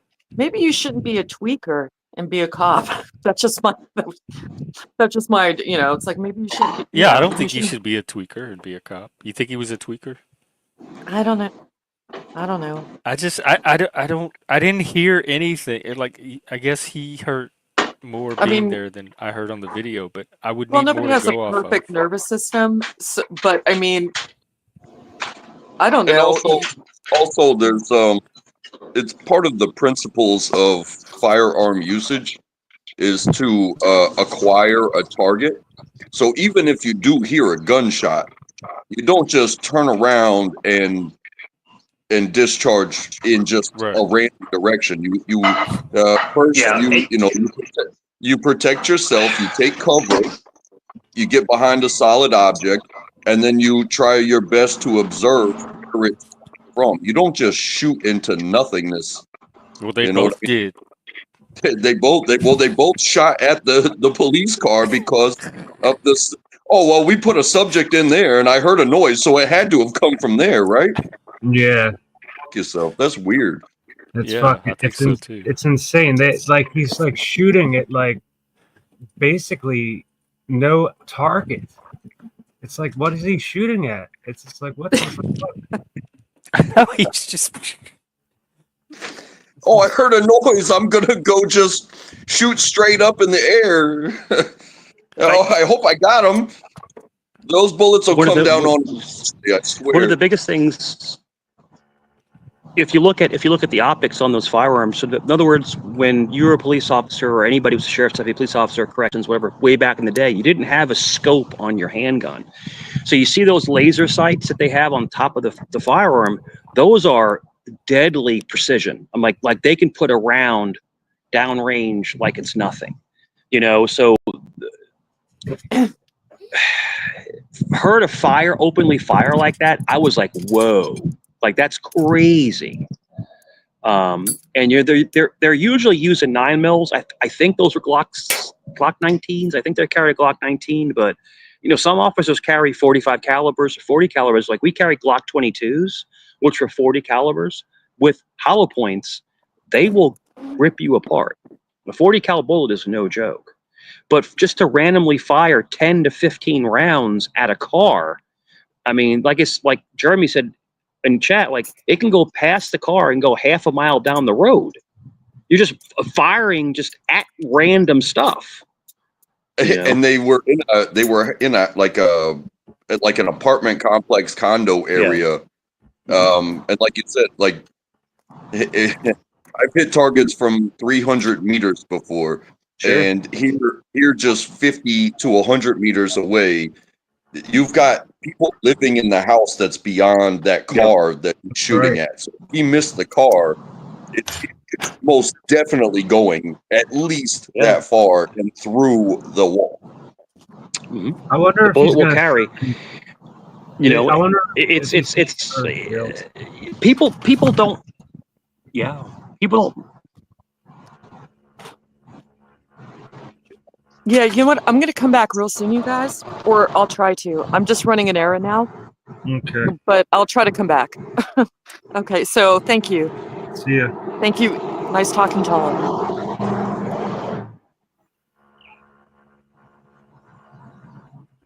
you. Yeah. Hey, that was it was to me that was gross negligence. But like I said, it kind of like to put into what Intractable was saying, basically if you're that skirmish or that nervous, you shouldn't be in that position. A police officer or anybody should be calm, cool, and collected and be able to discern what's going on. But that guy heard a little tapping on his hood and just opened fire. And then his partner just opens fire as well. Like that was crazy to me. Crazy. I wonder if they drug tested him. No, that wasn't under the influence. When I look at that situation, what I assess he flipped out. It could have been something from his past, but he was in fear of his life when there was no threat to his life. So he just opened fire out of nowhere. That's why I'm wondering if he was on like maybe he was smoked a joint before his shift or something, In the video, you also hear him say, beyond the shots fired and his reaction, you hear him say, "I'm hit." Yeah, like what the fuck is that? It's like, what were you hit by an acorn? It's just that video's it's like pushing a year. Yeah, I wonder what became of all that. or if they even talked about what became of it. Up, Gray, I appreciate the subs, but let me get you out of here. Thank you. Bye. Oh, hang on. We got Aguacate here. Oh, Helena dropped off. Welcome, Agua. Can you hear us? Hello. Hello. What's up? Happy St. Patrick's. You got your green on. Happy St. Patrick's Day, people. What's up? How's everybody doing? Oh, pretty good. I think. It seemed like we were. Did I ruin the party? No, I don't. I had stepped away, so I don't know what happened. Did I miss anything? Oh. I would just ask, because I just got here as well. What brought up the subject of that situation? Like, what were you guys talking about before that? I don't even know. We're talking we're talking about briskets and Yeah, briskets and biscuits. Serving single Irish mothers with children, cooking them meatloaf and Velveeta mac and cheese. That's literally what the conversation was. It ended up with office chairs. Oh, exploding office chairs and biscuit cans and stuff. And that reminded somebody of the cop that. Oh, okay. Shot off the acorn thing. I invited some of my friends over to try to get you some subs. Fun. It looks like they all got banned already. Oh wait, that was the one I just banned. I only banned one person because they were harassing Mike. Is that what they came for? They can't do that over here. I don't know. I don't know if they know each other or not. I just invited some friends over. Oh, do you? Okay, well, they can come as long as they're not here to harass people. I know who Untrackable. Well, I don't know who he is, but we've conversated before. Untrackable and I. Right? You shaved the beard, didn't you? Yeah, you did. Yeah, I thought something was different. Yeah, hit the reset button. Yeah. Yeah. How long did it take to grow the beard? When I cut it off, it had been about 14 months. Jesus. Wow. Yeah, it gets us so uncomfortable, man. The uncomfortable stage starts about when it starts looking good. And then, I don't like to maintain it. I don't trim it. I don't treat it all special products and whatnot. So after about 5 months, the uncomfortable starts, and then you just put up with it. And then eventually it's like, I don't care how I look anymore. This shit's coming off. Yeah, well, Track, you look good, man. You've gotten like nonstop compliments from a lot of people. A lot of people have been complimenting you, bro. So it's good for you, man. You feel like you seem like you're refreshed, like you're refreshed a little bit. It's good. Yeah, that video you guys were watching was disturbing, man. I can't believe that happened. Right. So, do you have questions for me, Aqua? You have questions for me? Are you here for me? Is that what you're here for? Do you know Aqua, or do you know Mike? I know who it is. I know who it is. But are you here for me? Do you want to speak to me, or are you here just to hang out with Jeff? You know who I am? Where do you know me from? Well, it's great to meet you. If I don't know you, it's great to meet you. I could be mistaken. Yeah, I don't think he's from. I don't think he's one of yours. He's been here before. I've been here before. I popped in a chat yesterday. Jeff told me he was gonna have a St. Patrick's stream, and I told him I'd be here. Right on. Yeah. Not here to attack you. I thought you might have been somebody else, and that's my mistake. Yeah, I feel kind of attacked. Well. Okay. Well, you can placate that now. Sometimes that that's your card here. to placate. You can placate it. But like I said, I was mistaken, and I do apologize. I do apologize. I was mistaken. Okay, no, fair enough. Yep. Where's your friends? Are they coming? Well, I invited. I don't know if they're gonna come up on panel. Some of them already got banned. No, I only banned one Untrackable. person. One Untrackable, guy. are you mad that someone Upgrade. said that me and Untrackable actually look alike now? Does that make you mad, Untrackable, that we actually we actually look alike? You took the beard off, man. Now we look alike. I You don't might think you get guys do. mistaken for Mike Cerrone. I do. By the way, I guys. By the way, thank you guys for your service, the both of you, dude. I have the utmost respect for all our military and law enforcement. I probably will not forgive Untrackable for losing that glorious beard, because that's, one of the things in life that I wake up in the morning to. I'm like, all right, I'm gonna get to see Untrackable's beard today, and now I can't see it anymore. So it sucks. It is what it is. Okay, Jeff, can you make like an REP, like a rest in peace, like, and then like do like a little beard analogy, like like a floating beard? Can you do that for Untrackable? I don't know. I don't know how to do that. I don't think StreamYard has that. They don't have the floating beard feature. The beard is back. The beard is back. It's kind of you kind of look like you used to a little bit, just a little bit. If you would have changed your name, I don't think I would have known it was you without the beard. Oh, I see what you mean. Yeah, I don't think I might have recognized the garage. Yeah. Like if you would have came up here as like easily tracked or traceable. If you would have came up here as traceable, I would have been like, I have no clue who that guy is. He looks familiar, but yeah, but I don't mess around with my voice either. Like, there's somebody that floats around. the voice. Yeah, the voice is pretty distinctive. But the dude does, like, he goes on cam, but he's got an AI filter for his face, and he can make himself look like Robert De Niro. He can make himself look like,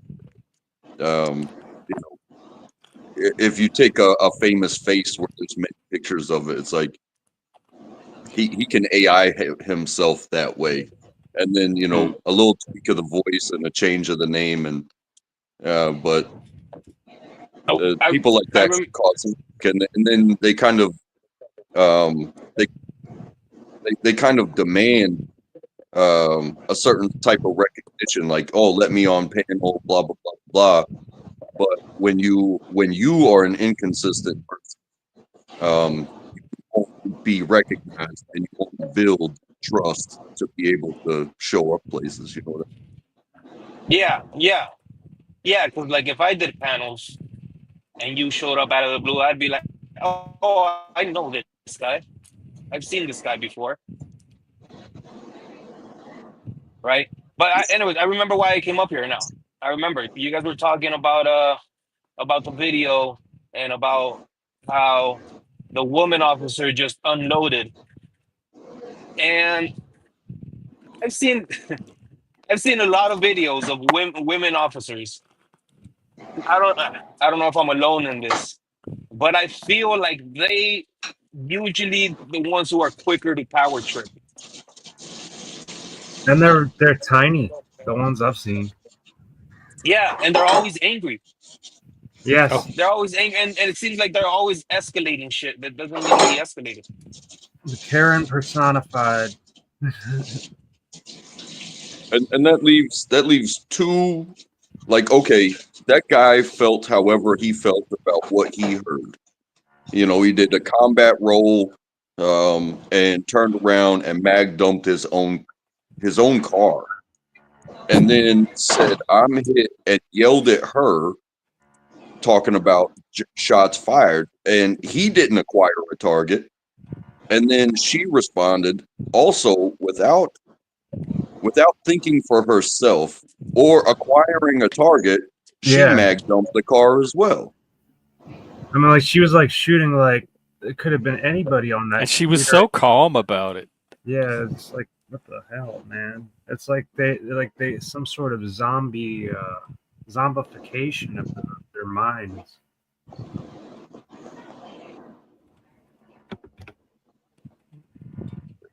I don't know what to speak about that.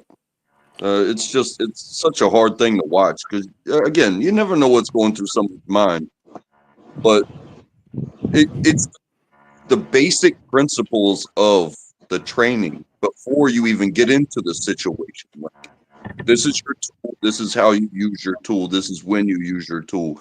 Later, we'll talk about the situations in which, you may come upon, but acquiring a target, not, ammo conservation, because if you do get in a gunfight, just blast an entire magazine, and you don't hit anything, you get no hits on something. How a firefight can last for quite a long time. Yeah, and like you said, that woman just like firing afterwards. That's kind of like really weird that happened. That the woman just got in on the game. This is crazy. I hope they were both reprimanded or at least prison. Yeah, I'm not laughing at you, Be more sorry. I was looking at chat. I was just laughing at chat. But yeah, you're right. To recklessly fire like that is something crazy, and Jeff, I'm not sure, be more, if you've ever handled firearms or, if you've been actively shooting or in shootings but like there's a lot of power, to be able to fire a firearm, especially at another person or even a dwelling. That's a lot. I mean, you're firing, like I said, you're firing lead down range. I mean, and for someone to say, and when he said, so this is the problem with law enforcement. The biggest thing is that when they say, I think he said, I think I'm hit. I think I'm hit.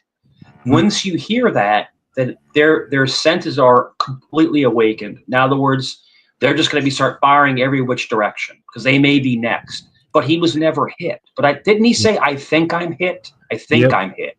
Yep. You don't do that. It means he's shot. So his imagination got really carried away with him. Yeah. He felt like he was hit. Let me tell you something, Jeff. If you're hit, you're going to feel it. You're going to feel a wound on your body. Even if you're in shock, a lot of soldiers, Untrackable is a soldier, a lot of soldiers will get a wound. They'll be in shock, but they still know that they were hit. They still know that they have a wound on their body. But for him to say, I think I'm hit, you're not hit. It was an acorn fell on your roof. Like, what are you talking about? And then she blatantly it's called a mag dump. So a mag dump, Jeff, is just basically letting everything you have to go. It's suppression fire. So Trackable knows what suppression fire is. You're suppressing fire. You're trying to have someone retreat from a volatile situation. So you suppress the fire. You're going to open up everything you have so that person can escape. She did suppression fire. She mag dumped a guy that didn't do anything, in a random direction. So yeah, she was almost even more weird than he was. She wasn't even shooting at anybody in particular. She didn't really have a target. It's like, what the hell? Gross negligence. Gross negligence. I don't particularly. I'm not diagnosed. I've never been to combat. I've done plenty of firearms training, but never been in a situation that was, life-threatening or something like that. But I work in a warehouse, and when you drop a pallet flat onto that foundation floor, and it makes a smack that you can hear, and it echoes in the walls, it does get me sometimes. It snaps me, but it doesn't make me do a combat roll and run for cover. You know what I'm saying? I just but Untrackable, even your basic training would tell you if you heard something that you may deem as a threat, you're going to circle back around and you're going to take cover, right? You're going to take cover and you're going to protect yourself. You're not just going to mag dump into a random direction. That's not how it works. If me and you are somewhere, or anybody, any of us, and we heard boom, boom, boom, we're going to automatically retreat, go to a safe area, and protect ourselves. We're not just going to randomly fire 15 rounds down the street. You mean if we're That's trained, like if we're yeah, yeah, trained? Because yeah, I'm either gonna freeze or I'm gonna bolt. yeah. I'm just gonna But I start just think, randomly running anywhere, or I'm yeah, just gonna stand there and say, "Oh shit!" And right. I I don't just know what think my body's gonna do, but it would be one of those two things. I think I think the greatest thing in this situation is that it shows how poorly officers of this generation are trained. They're poorly trained, like completely poorly trained. Well, how And hard is it to train someone to, if you hear a noise, like Untrackable said, secure a target first. Don't just randomly yeah. start shooting your gun. Maybe they Remember, missed that class. mhm, law Maybe. enforcement law enforcement and military we used to be a calling. In other words, it called to you to you want to give your service, your life to this cause. And now it's more just like, I want a good paying job.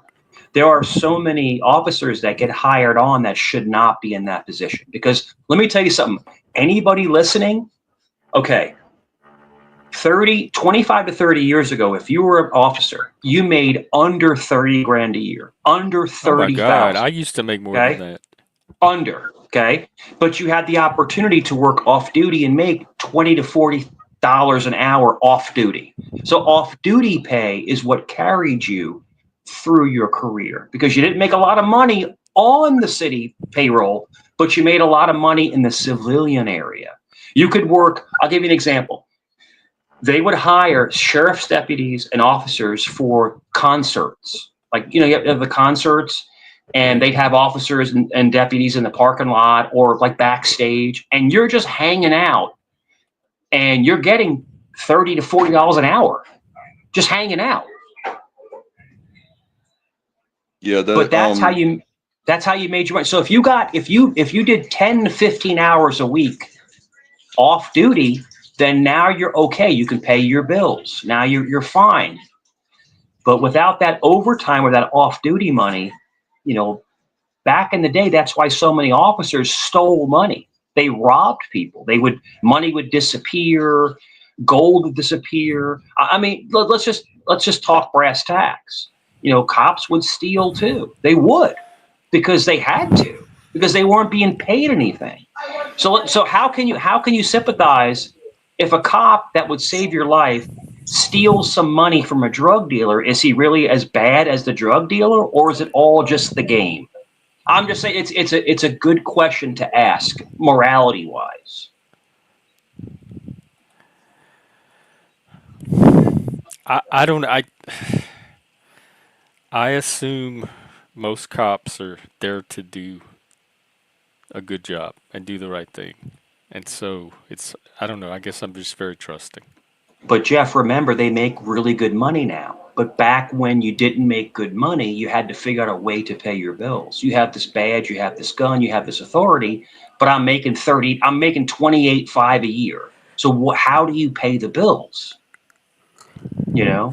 And then if you want to work, so then if you're a cop who is young and who has kids and a family, I don't want to work 60 hours a week because I want to see my family. So how do you get the money? So you're saying they do pay him better now, yep. where they don't They have to make work at the three. titty They make bars? 3 times. Jeff, they make 3 times. They used to make 3 times. I mean, literally 3 times. I mean, they're very well paid. There are cops in New York City that I know personally that make over 100 grand a year, well over. Dang, wow. That's pretty good. Yeah. Yeah, I mean, as far as pay goes, um, when I left the military, I was lower enlisted. I was a nobody. Called it the E4 Mafia. Some people get it, but I was making just over $30,000 a year after 6 years. Um, and talking to a police officer that was trying to kind of egg him to join the police force, the starting salary for your first 2 years was like 4,000. So to be brand new with experience and make almost $4,000 a year. Wait, how much? And, almost 50,000. Wow. But then, like what Mike was saying, is they have these events, these concerts, these sports tournaments, sporting events that where the security will be on the innards and kind of go through the rules of the police. But should there be an actual crime there, you in your official capacity, but being paid by the private entity that is holding the event to be there. So, like if you have assault and battery at a football game because somebody got drunk, the security can only evacuate you from the premises and trespass you. Yeah, like we saw in that video the other Right, day. but if you have law enforcement, they're off duty, which means they're not handling the stuff out in the city and and stuff like that. They can actually Take care, Agokate. Good seeing you. with their police powers. Yeah, Being funded in that moment, they're not being funded by the public. They're being funded by the event. Right. In addition to whatever their 30,000 or 50,000 is. Well, Jeff, let me give you a little bit of a backstory. So basically, in the Commonwealth of Virginia, where I'm in the Commonwealth of Virginia, each state has different laws when it comes to security. Now you have bouncers, then you have unarmed security, then you have armed security, then you have sort of the pieces, and then you have police officers. So there's different levels to what powers people have. But in Virginia, armed security does have arrest powers if it's deemed by the private owner of the property where he deems them and gives them the rights. Also, armed security or conservators of the peace can be deputized by the sheriff. In other words, remember sheriff's posses? Remember, Jeff, like the posses, stuff like that? I do, yeah, I remember posses. A sheriff. No, I know You're right. But a sheriff can deputize somebody who's been through the training. He can deputize them as an honorary deputy. He can. He or she, whatever. Mainly sheriffs are men, but there are women sheriffs. There are. But usually it's a man's job at the sheriff. It's old school. It's kind of like an old school thing. But no. So when you were talking to the people on panel, Jeff, I didn't get on panel because I didn't want to create a problem, but they are wrong. Armed security can arrest you, can put their hands on you, and can physically remove you. When we watched that video, you mean? Yeah. Yes. Because I looked it up. It said the circumstances where they were allowed to do that. What is a PIO? Physically remove you from the property. Now, that's if you're armed, certified, and you're deputized, either by the DCJS, the Department of Criminal Justice Services, is who trains police officers. They also train locksmiths. They train private investigators. They trained armed security. Now, unarmed, like mall cops, where you're not. Remember back in the day, mall cops would carry a gun. Way back in the day. I don't know. I didn't really have a lot of run-in with mall cops. My gay friends did for some reason. Mall cops were armed back in like the 70s and the 80s because malls used to have banks in them. They used to have like a lot of money in there. So the security there was mainly just to make sure the place doesn't get robbed. They're not there to solve crimes. In case someone was to come in to rob the place, then the armed security officer can defend that property. People talk about personal property. You can't define it, or you can't take a life. If somebody comes into a bank, yes, you can take someone's life if they're there to rob the bank, because they may take your life in the process. It's a sticky subject when it comes to legalities of personal property versus taking a life. So there's a lot that goes on. I remember growing up, Jeff, and every bank had, remember the bank guard? It was always the older bank guard there with his little trusty 38, and if the bank was to be robbed, then he was the one that would try to attempt to stop the robbery. But the whole thing is that for anyone to sit there and say that armed security officers can't do anything, they wouldn't be there in the first place. The reason why they're there, the reason why armed security even exists is because without armed security, an off-duty officer makes 3 times as much. So in other words, it's a monetary thing. To have a It's cop in your cheaper bank. to wow, you're driving the whole way, audience away. I'm enjoying it. I love learning. yeah, But yeah. I guess I some people I can don't. drop. I can totally No, no, drop. I It's don't no want you to problem. drop. Yeah, They're yeah, doing the right thing. If they're not enjoying it, they're taking yeah. themselves somewhere else. But I think security is a necessary thing, but the problem is that security only has 40 to 60 hours of training. So it is one of those things where you can attract a lot of people that maybe don't have the right wiring in the head. Remember, you put somebody with a badge, even if it says security, handcuffs, and a gun, they have a lot of authority. They do. That's an authority figure, whether you want to say it or not, but it is, you know. But in Virginia, we have amazing armed security officers. We really do. I worked with them. They're great, and they're diehard, but they don't make the money. I mean, you're lucky to make 18, 19 bucks an hour, Oh my God. and then you have cops dude, I remember there was a concert and they were like, look, we know the money's not that great this time because of budgetary reasons, but you're going to get $48 an hour.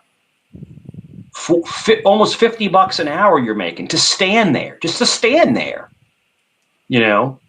because if stuff was to pop off, you're the one that's going to have to step in. You have qualified immunity, so in other words, you can't be sued. I used to do security, believe it or not, for Yeah, I believe a you. couple of weeks at a plant, but Yeah, we didn't I believe have gun power or Yeah, training or anything like that. It's basically sit in this little booth, and yeah. if anybody You can. tries to come through, check their ID, and you had to go and patrol the site in this little truck a few Sure, times a night. That's it. no doubt. You probably don't remember this, but they used to have time clocks. So they'd have clocks that would be on different parts of the property, and Yeah, you'd have to punch. You have to punch. that's what it was. You had to go Yeah, to these little check-in yeah, stations throughout the night, and I had to yeah. get some That's it. steel-toed work shoes, which I loved. That's it. Yeah, But that's as complicated as it was.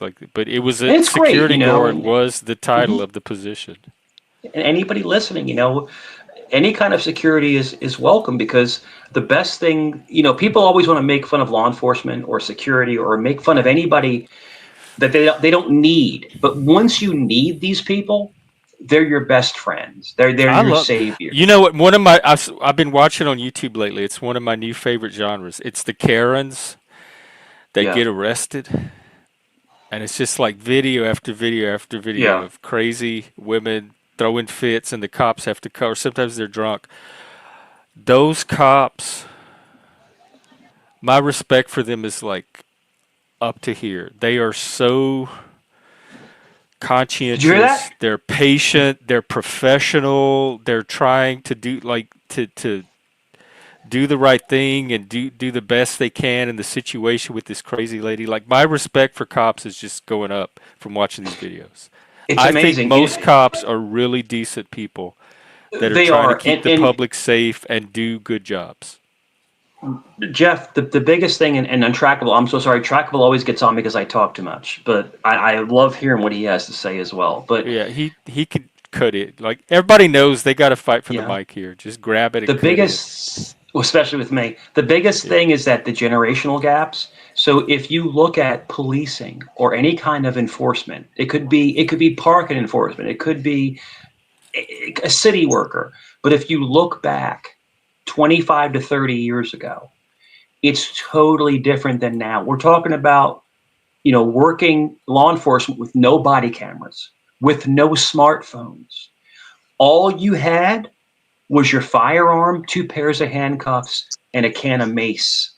And if you were lucky, you had a baton. Now, when we first went on, it was a PR-24, which was the stick. Remember the stick with the little, you put it on your forearm, and you carry a stick on your side. And then running, the stick was cumbersome, so they went into the asp. The asp is the old baton, which is a piece of steel. which is a deadly weapon. And you carried a baton. I carried mine behind my firearm. But the thing is that you didn't have no tasers. There was no tasers, none of that stuff. So you have two options. You could either fight this person, physically fight this person, or shoot them. So at least law enforcement now has the tasers, the less lethal, the 20 mics, the bean bags. We had none of that. The only people that had bean bags 25 years ago was SWAT. What's the bean bag? Beanbag is a 20 round mic. In other words, it's a non-lethal round. It's a beanbag shot through a kinetic shotgun. So in other words, it's a beanbag that's going to hit you in the chest. It's going to drop you down. You never seen a mic? You never seen a beanbag round? I was in a conversation. It's been quite a while, but if you guys know who Joe Cool is, that floats around. No, I haven't had the pleasure. Well, his question was, because a lot of anti-police conversations, and it all surrounds around the bad ones, like the bad shoots, the bad arrests, stuff like that. People that wind up getting themselves into lawsuits. But like, if you feel capable and you feel like you are being unlawfully arrested, you do, as a human, have the right to defend yourself against an unlawful arrest. And his question was, would you fight? Are you willing to fight on the spot for an unlawful arrest? No, you don't even know it's unlawful till after they process it and do all the charges. So I would just go with the cop. They're going to take you to jail, right? It's not like they're going to kidnap you and take you to a cabin out in the middle of the woods. Sure. So if it's unlawful, if it turns out it's unlawful, I'll find that out at the jail as I go through the process. There's no need to fight it out in the moment. I'm a little bit different. The question was, again, this person it is looking for something, and I could be the person all day, but they have a gun on their hip. They've got a steel bar that they could crush my head with, and they have a radio to call their friends. How would a citizen, an ordinary civilian, know what an unlawful arrest is or not? Like you can't just make that determination on your own because you're the person getting arrested, and determine, oh, this is an unlawful arrest, I'm going to fight you. There has to be some third party that determines that it's unlawful. When somebody, all right, so if anybody approaches you, Jeff or Intractable, anybody approaches you to possibly put you under any kind of arrest or anything like that, what they're looking for is any kind of pushback. If anybody approaches either of you gentlemen and they say, you know why I'm here? And you say, yeah, because the music was too loud, or I was going too fast, or I apologize about that. They automatically are disarmed by your honest candor. The people that get in trouble and when it accelerates into something it shouldn't is when go, nah, man, F you, man. No, just don't do that. Just be civil. I used to watch Cops. That was one of my favorite shows. Like I almost every single person on that show that ended up in jail brought it on themselves. I understand what you're saying, Mike. I've been wrong before, and that is exactly how I handled it. I just had to go with it because I was wrong, or I had to get my piece of paper because I was wrong. But if somebody comes up to me and I am completely the wrong guy, and they're like, stop. And I look back and say, no, why? Say something, but I'm going to keep moving. No, stop. Put your hands on your head. Get on the ground. Like, no, why?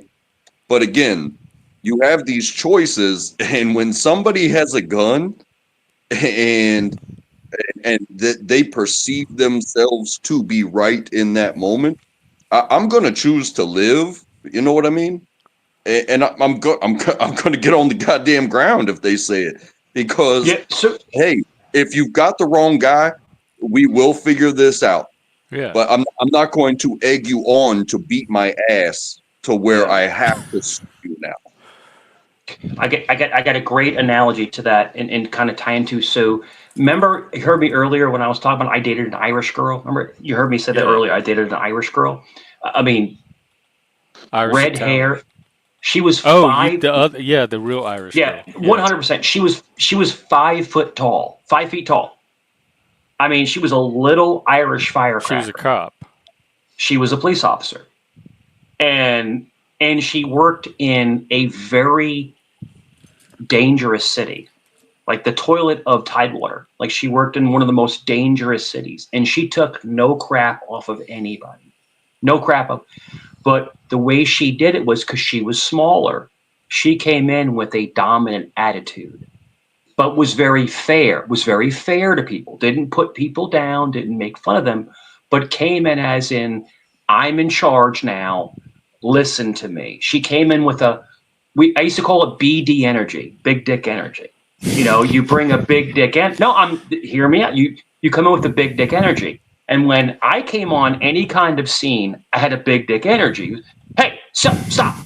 But at the same token, I wasn't disrespecting anybody, but I had to come in and take over what the heck is going on in this craziness.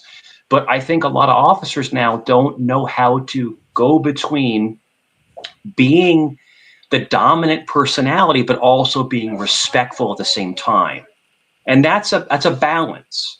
It's like a relationship, right? We come into a relationship and we're the dominant ones, but we're also respectful at the same time. You know, but I just think, I don't know how these younger guys do it. We just had 2 cops get K-worded last month in Virginia Beach. Did you know that? 2 cops just got killed. You know, I think was I saw something about that. Yeah, and I knew one of them. I personally knew one of them personally. The one was 25, and one was 30, and they're gone. It was a traffic stop. They pulled somebody over. The guy got out and just basically started wrestling with them, fighting them, and unfortunately, he had a firearm, and he ended up taking out 2 officers. And then he took his own life. He ran and hid in a shed and took his own life. But he was pulled over, Jeff. He was pulled over for an expired license plate. It would have been a ticket. That's it. A ticket. He would have got a ticket and probably been released. If the cop wanted to be a jerk, he would have said, all right, well, you can't drive off the property. Park it over here on private property, get an Uber and go home. That's it. It would have been a ticket. A ticket. But the guy was a convicted criminal, and he K-worded 2 officers. K-worded 2 officers. You know, it's just, anybody listening, it's not worth it. It's just not worth it. It's just not. You know, I don't get it, man. But yeah, 20, like, dude. That's why I was saying, every time I've been in trouble, I knew what I had done. And so when the boys came for me, like you just said about not. Wait, you got arrested? Yeah, about not paying your taxes for your plate. It's like, man, that is such a non-issue. I got pulled over.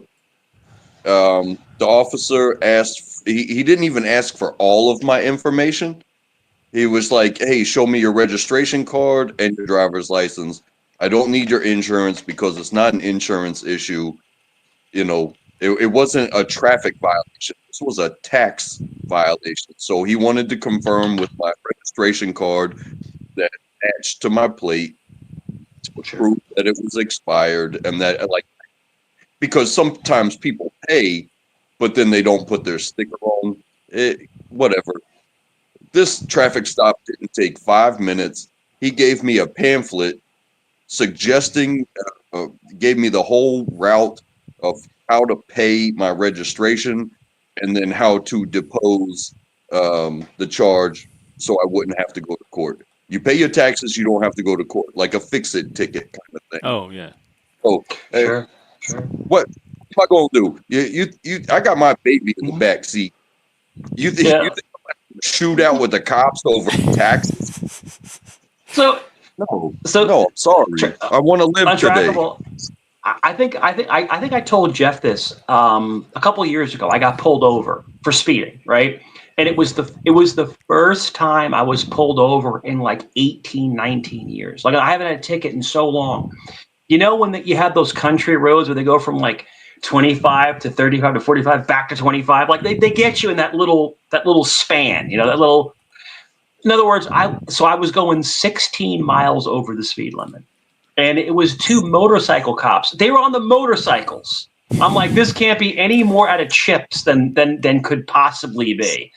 You know, Jeff would have a field day. It was two motorcycle cops with glasses on. He'd be in love. They pull me over. Chips. They come up. They ask me to get out of the car. I get out of the car, and I am a lot bigger than the cops, right? And so they do the circle. So you have one here and you have one around the back. In other words, they're going to close the distance on you because they don't know who they're pulling over. They don't know who they're pulling over. And he goes, do you know why I pulled you over? I said, yeah, I was going too fast. Duh. And they start laughing. He goes, that's the most honest answer I've heard in a long time. I said, no problem, guys. You know, whatever. Blah, blah, blah, blah. He goes, I appreciate you being cool with us. I said, yeah, no problem. I was going too fast. It's all good. You know, and I apologize for wasting your time, sir. You mess with them back. You know, hey, listen, I'm sorry for wasting your time.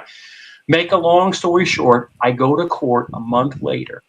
The cop says to the judge, this is one of the nicest stops I've had in a long time. Mr. Cerrone was very respectful. He didn't argue. He admitted that he was going too fast. He was in a hurry. The judge took it from 16 over to 5 miles over, which means no points off your record. It was like $100. So and I'm can leaving, They right? can, And the cop says to me, he goes, hey, man. No, the cop told I was going 16 miles over, but the cop said to the judge, he was very respectful. He didn't give us any right, kind but of you crap. were going 16 He was miles, very so they can make it seem like you were Yes. going less Yes. as a The reward. judge took it to 5 miles over. In other words, you're still getting a That ticket bothers me. because the judge, the cop But it's had not to an come to court. accurate count of how fast you were. Like, so on the record, No, it it looks wasn't. like you were going less fast than you were. 5 miles over. 5 miles over.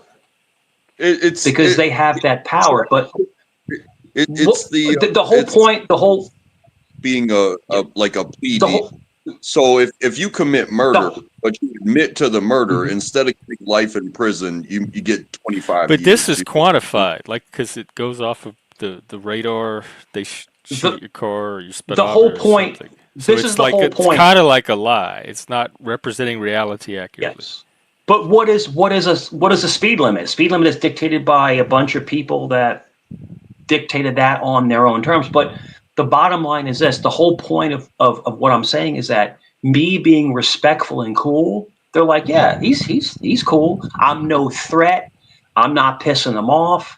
I'm easing their day. They probably had a stressful day. They pull people over. Hey man, F you, man. No, I was like, yeah, it's going too fast. My bad.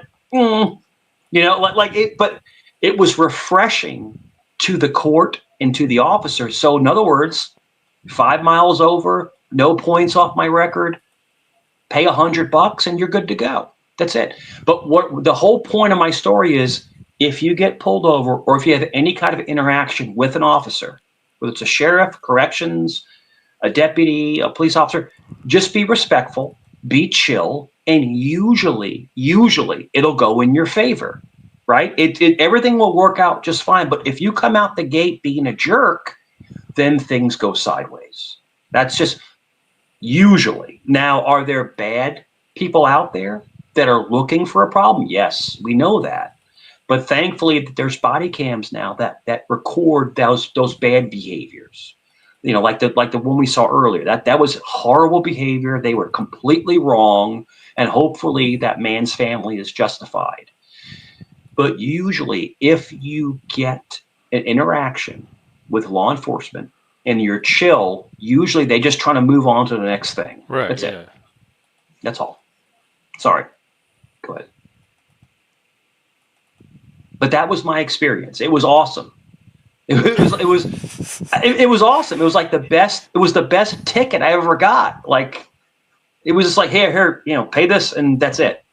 And the cop's laughing at me. He's like, "Yeah, see you later, bro." Like we're like all chummy and shit. Like, you know, but he was cool. He was totally cool. He's like, "I I had mean, to I pull you, like man." I can't imagine most cops want to make more work for themselves than they have to, so they're It's totally not cool, going to man. stop unless it's a legitimate Yeah. reason to And you stop know anyway. me, you know I'm a ball buster, right? I'm a ball buster. So I was like giving the cop crap. Like after everything, I'm giving him crap in the hallway because you go to the hallway, you know, where the courthouse is. I'm like, "Come on, man. You know you wanted to give me a pass. Come on, man." And you know, but we were joking around and stuff like that. I said I God, appreciate it, brother. man. I appreciate it. I appreciate it. So, but yeah, Yeah, I it's mean, all good. I've told the story many times, but I crashed a car. I was drunk driving. It was 4 o'clock in the Yeah. morning, and I had to deal with it. And when the cops came up, they asked me, you know, have you been drinking? I admitted to drinking. They said how much, and I just kind of I gave them a bullshit answer, but yeah, I did let them know kind of in a roundabout way that it was like, yeah, I've been drinking. You know what I mean? Yeah. And but I wasn't freaking out. I wasn't trying to avoid them. I knew that I had done wrong, not just the drinking and driving, but I had crashed a car into a telephone pole, Oh my and God. you know, just being easy and honest, it made the trip so much easier. You know, I didn't get roughed up, and and they were like, you know, I hate to do this to you, man. Oh, you didn't do anything to me. I did it myself, and easier again. It's like each level of them talking to me and my just being chill.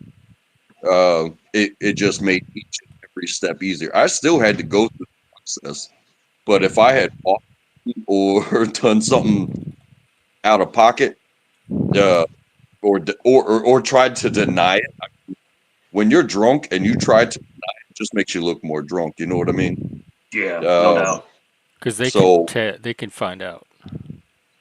yeah, so you know, but I felt Oh, like I got the best being arrested ever experience just by being honest and knowing that, like, hey, you guys are doing your job, and I actually did fuck up.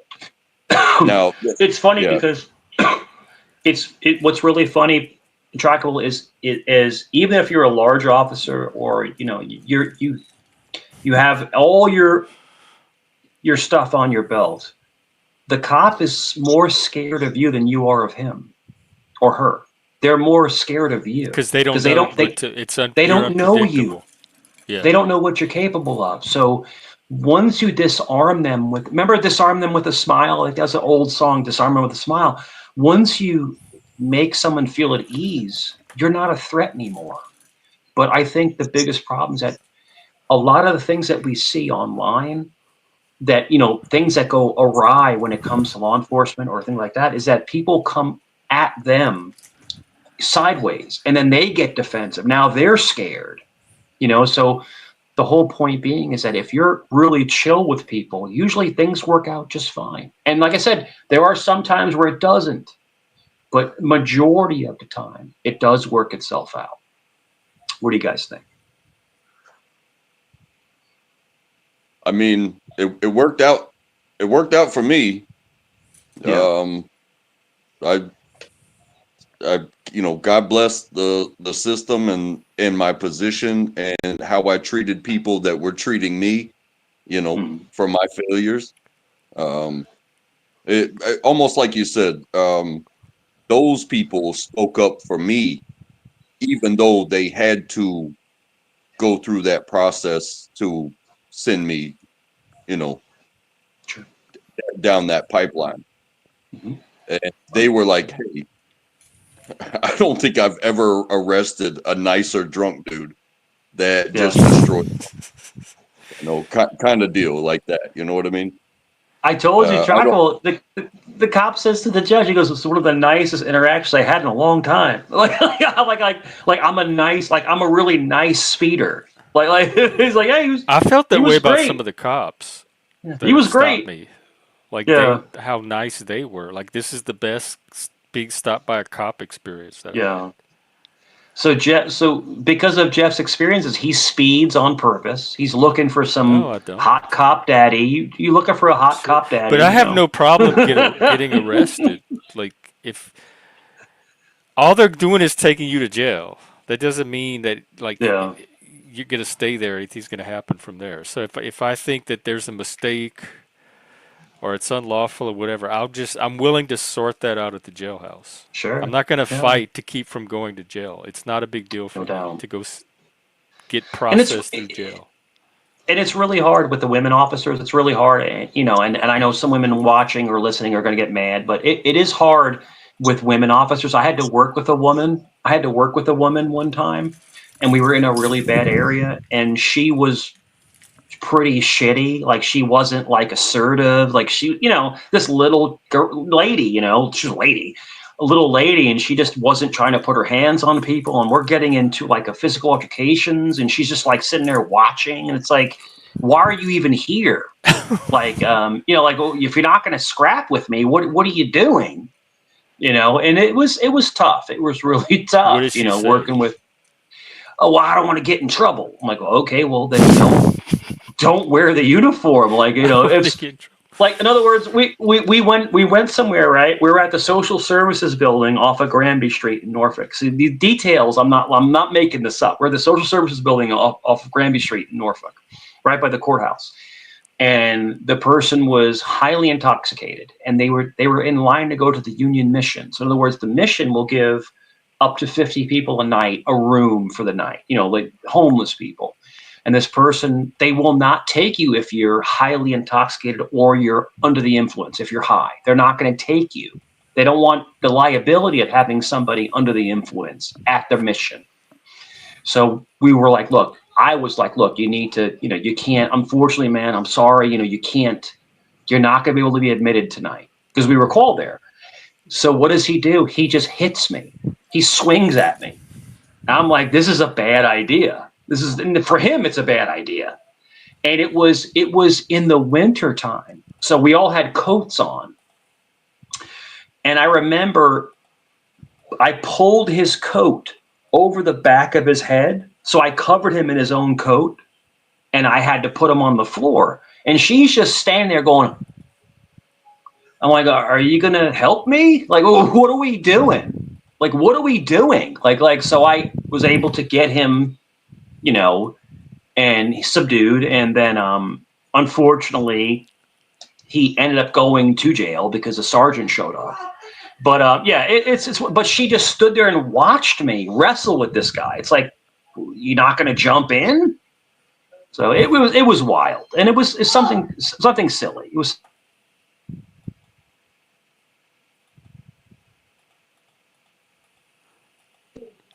But man, Yeah, that it's just would. one of those crazy. And I did know personally there was two lady cops that they were partners, which is rare to have two ladies. But they were badass. Like these two lady cops, and they would beat the piss out of people. Like they were no joke. They were no joke. No, they were great. It's all about Jeff. It's all about energy. It's all about attitude. That's all it is. Oh yeah, cops have to be able to read energy. Yeah. I had the different vibe. I had the really big, big guy, big curly hair. Come on there. Hey, what's going on, guys? Let's figure this out. Jeff, I'm all innocent. I was so innocent. I was like, how can we fix this? And then everyone's like, fix this? Kick him in the head. I'm like, no, that's not my personality. Like it was an eye-opening experience. Hey, Elena, how's it going? What's Hey, up? Elena, Hi. welcome back. Hey now. We're still talking about cops. No, Yeah. that's okay. No, so the second newspaper I worked for, they were gonna lay everybody off, and they said, "We won't lay you off, but you have to work the police shift." That's what they called it, the cop beat. The Yeah. worst. Yeah. And so I had to go like at like 5 o'clock in the morning and talk to the police, and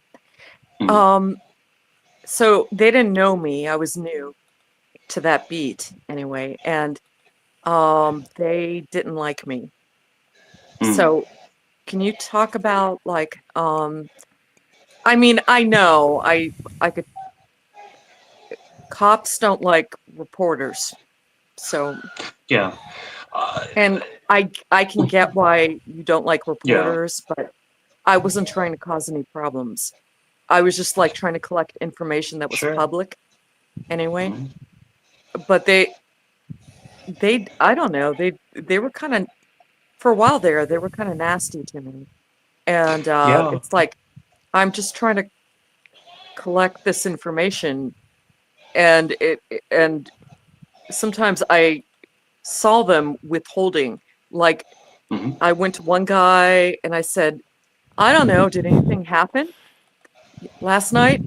And he looked at his computer screen, and then he made a weird face and he Yeah. said, no.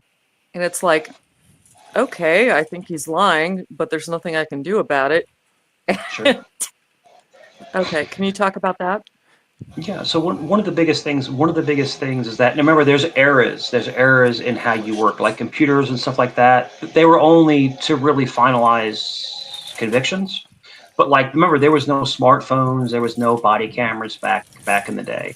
But a lot of times if an officer doesn't want to speak to you, doesn't want to conversate with you, because believe it or not, your best friends are media people, because they're going to spread good words about you. Hey, I know this guy. No, that's not true. Disinformation, on people that are going to try to put you down. But usually if somebody's very standoffish to media, they're hiding something.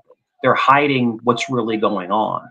And there is a lot of corruption. Now, if you are an investigative journalist, which it sounds like that you are an investigative journalist, they put up their feelers when they see you coming, because they know that you're there to gather information, right? Even in common conversation, you gather information, right? You don't forget anything.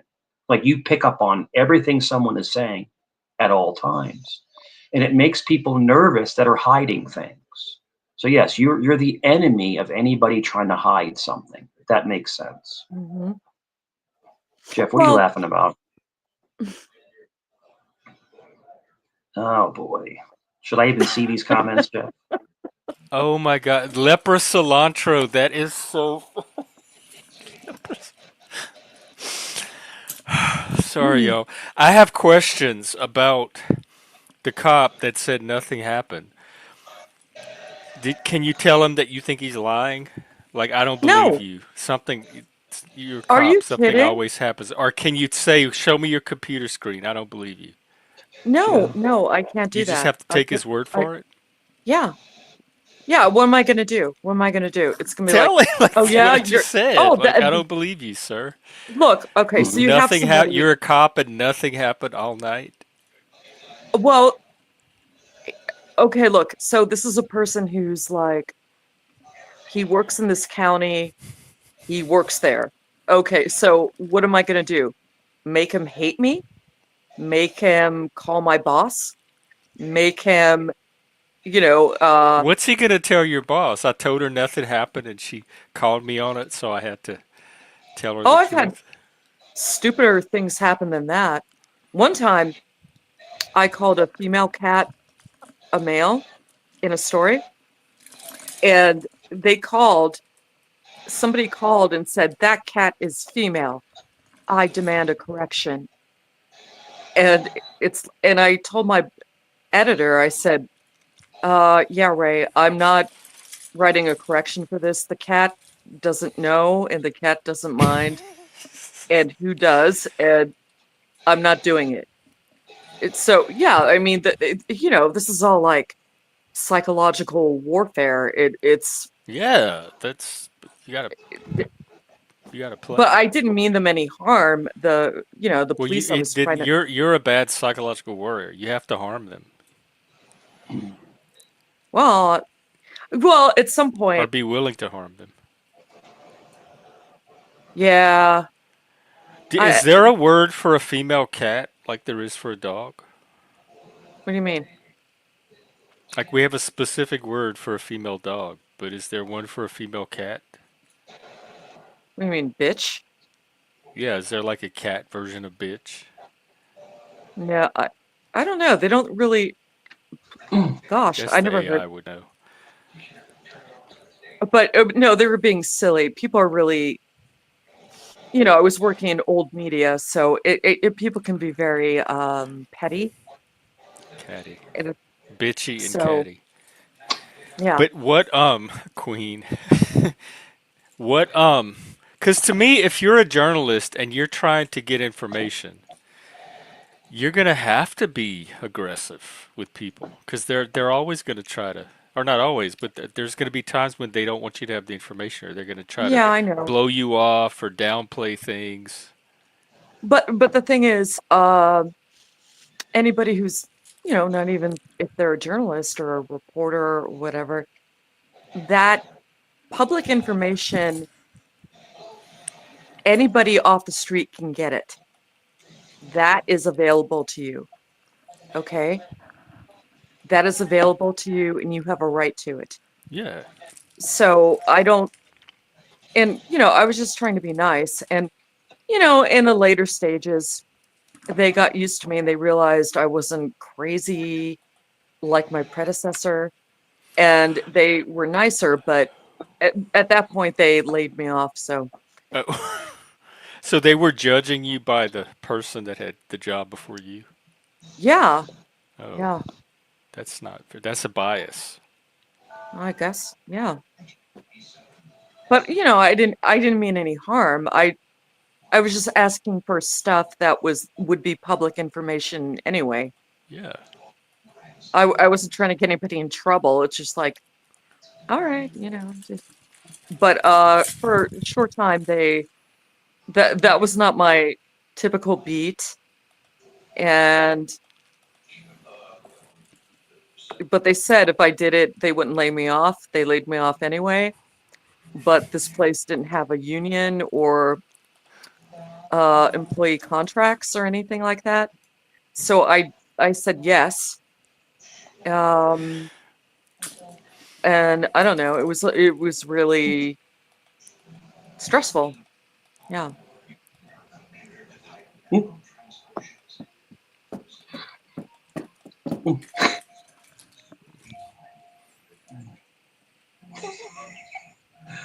Jeff, what happens? No, neither one of you can. Why do you come to my channel and try to play out your fights? Don't do that. Neither one of you. I'm deleting both your comments. Knock it off. But you started it, Ladybug. The minute you showed up, you started sniping at Mike. Come up, lady slug, lady. Unless you have $100 and you want to do drama court, don't bother coming up. Come on, if lady it's about slug, Mike. lady slug, with your leaking foot. Come up and talk to me, Jeff, and Helena. That's it. And Untrackable. I can't leave Untrackable out. But No, that's not what this is Yeah. for. Y'all know that. I wonder, one thing I do wonder, I wonder if Untrackable's face gets cold now because he doesn't have that fucking glorious beard That's an anymore. excellent So I wonder question. if Speaking of journalism. his face gets cold. Helena, get on the story. Untrackable's beard. Good or bad? Mhm. Like make a whole like expose on that. No, I told him Expose. a few days ago I thought he looked all great. I thought he looked great. He looks like a different person. I'm like, what? I didn't I was like, no. Like I thought it was like No, AI did you or see something, like Elon Musk, coming in like making an AI untrackable. Did you see his smile?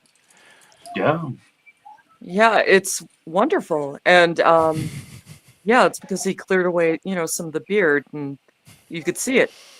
So no. Yeah, I think he looks great.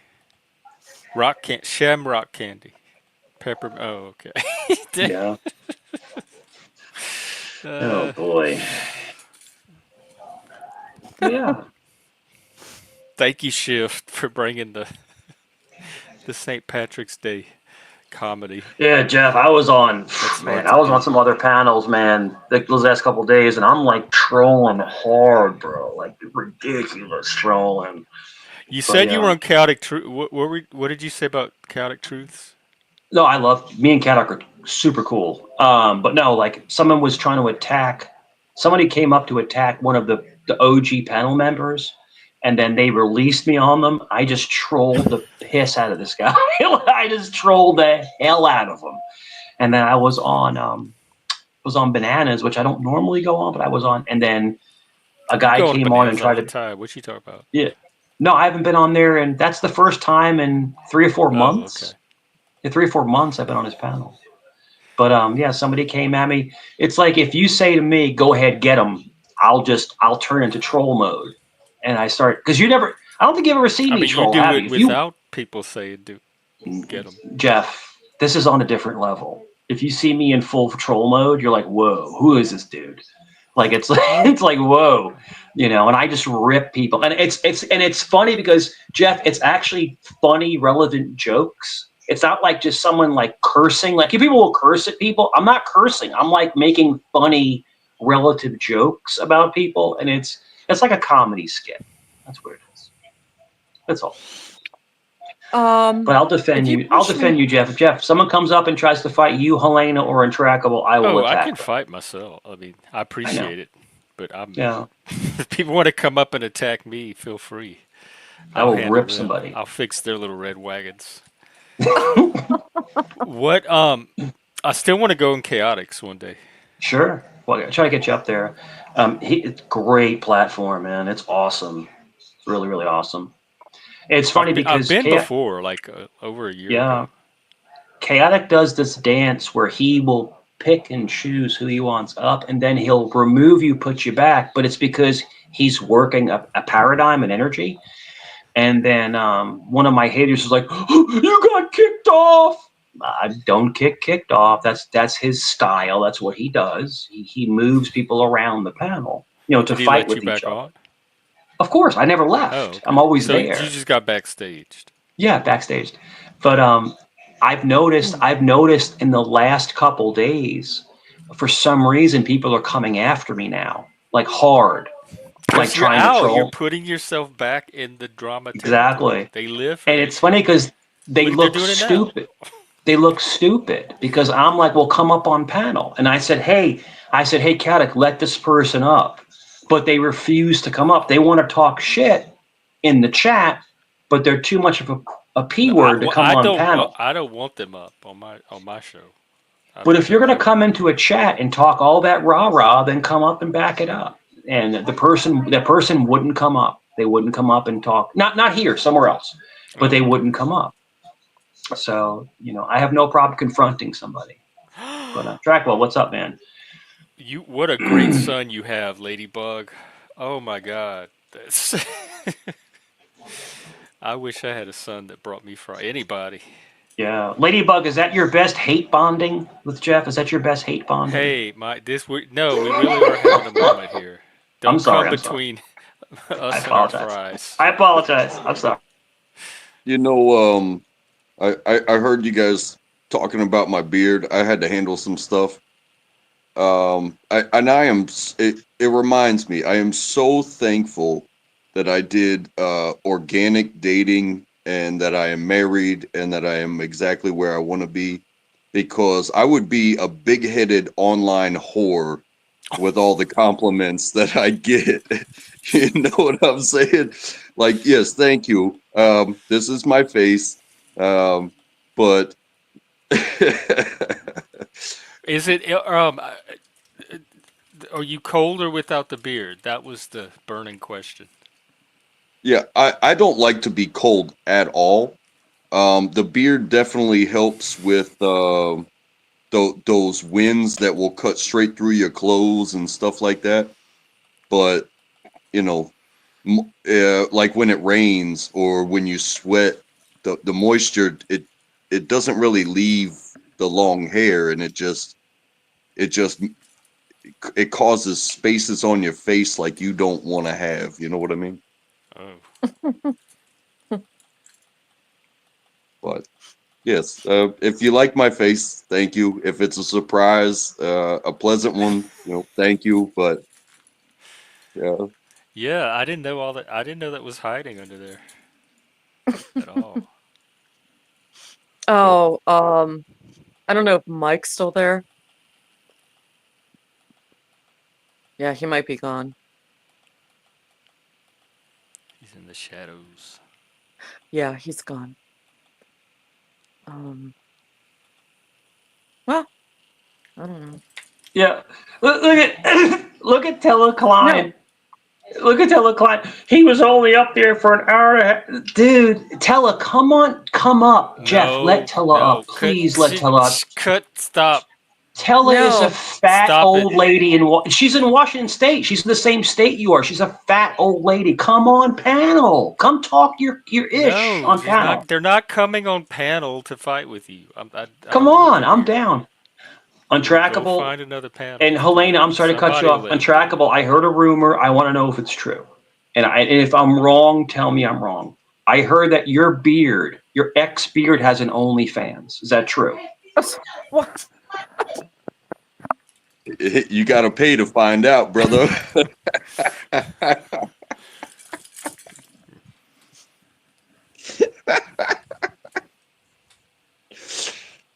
No, I don't. Jeff, Hey, would that be something popular? Like make a website only beards? Only beards. What do you think? I don't know. So far, it's not having the beard seems much more popular. Well, the problem is that you were known for the beard on Trackable, so now you're known for not having the beard. So now people are Right. going to pressure Maybe you to a grow it site where back. people lose the beard. You can Yeah. No, pay a no. certain amount, and when it gets to the gold, then the person takes their beard off or something. Whatever Untrackable. makes Stripping you. with beards.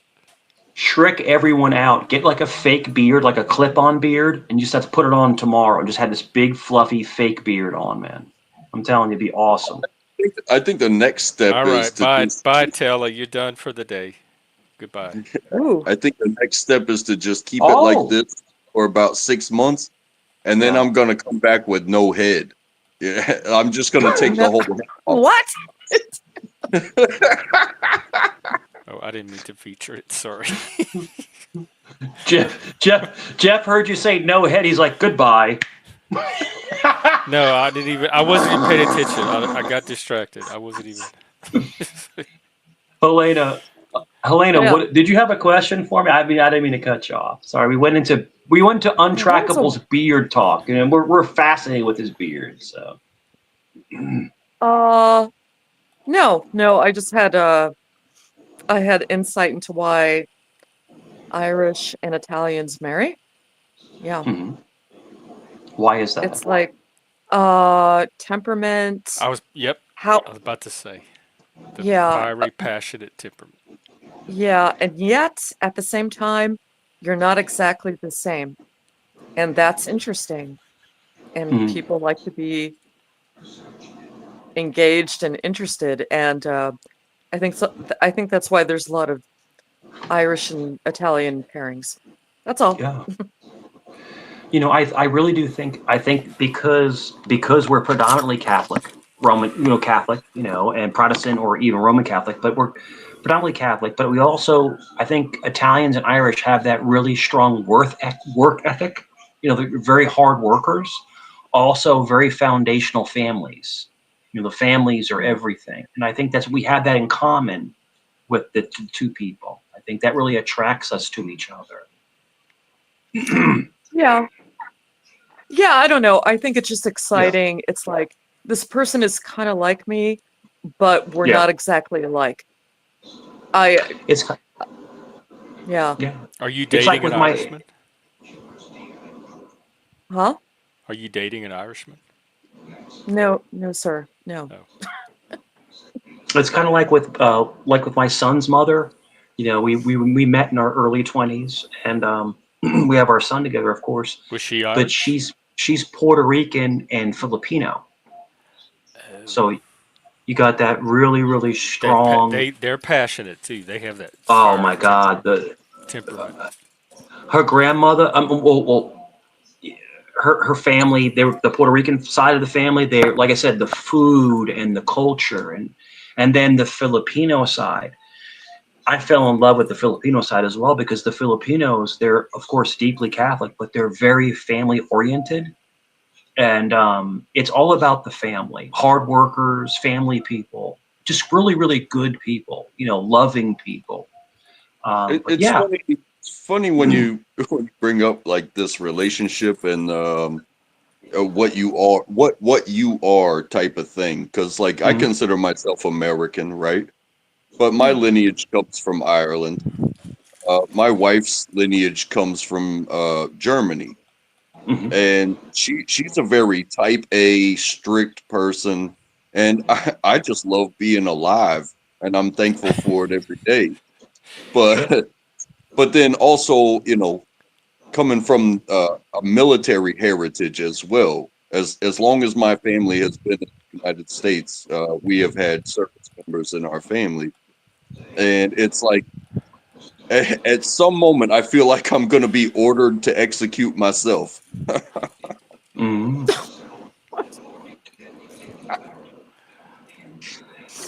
No, just about culture. That's all. Yeah, and I think the Y'all whole must eat a point. lot of potatoes. I think that, yes, we all are American. We all do come from the Yeah. same kind of cloth, but it's also, like I think Helena is also alluding to, is that different kinds of people, whether it be from the Philippines or from Puerto Rico or from Italy or Sicily or from Ireland, you do bring traits that do kind of come across in your personality and your Yeah. upbringing, and I've been very blessed to have everybody that I've been in contact with, have been family oriented, very loving Catholic people. So it's always like an easy transition. We all feel like family, even though we look different. We're all family. We all believe in the same thing. Yeah, and Effigy, again, how like come when Americans travel, people can always tell who the Americans are and have something to say about them? Sure, very, very easy. This It's is because you have it. questionable. It's all about energy. You see, an American is entitled. An American has rights that no one else has. And we We don't are even know it, we but are other we are people getting. outside of us recognize That's it. our like what we expect. That's it. When an American comes into a room, you know they're American because they have a set of rights that other people don't have. You know, and that's the Yeah, beauty it's of more than America. that though. It's more than Yeah. that though. America is massive, and every single state has its own culture. hmm Or Now, let me ask you this, and let me ask Intractable America's this. massive. Do you think people are terrified of the American military because we are a family? We're the strongest family because we believe in the same exact values. Whether you're black, white, Chinese, or whatever you are, if you are an American, we're all family, if that makes sense. Because the American military is the most feared military in the world. So why is that? Because do the people back the military? There's something. I just think there's something great. I've been all around the Like the world. other Not militaries are not as cohesive. no. Oh. I've been all around the world, and as an American, when you go to a third world country, you go to somewhere that's not as flourishing as us.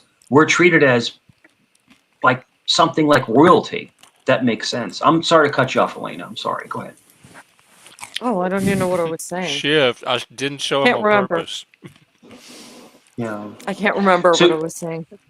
do you think Americans are held in a higher standard? Do you think Americans have an era of them when they go other countries? Like, are Americans set apart from other civilizations, as in like, different country wise? Because there's a reason why we have American embassies everywhere. And if you go to an American Uh-huh. embassy, you're sheltered and protected.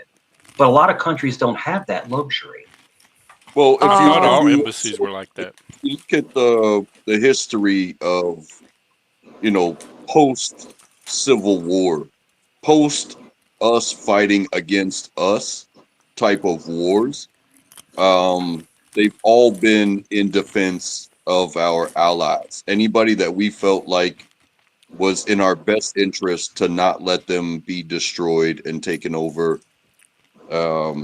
It's all been us leaving our homes to go fight for them, and so I think that's what garners the respect of the American military on the global aspect, is that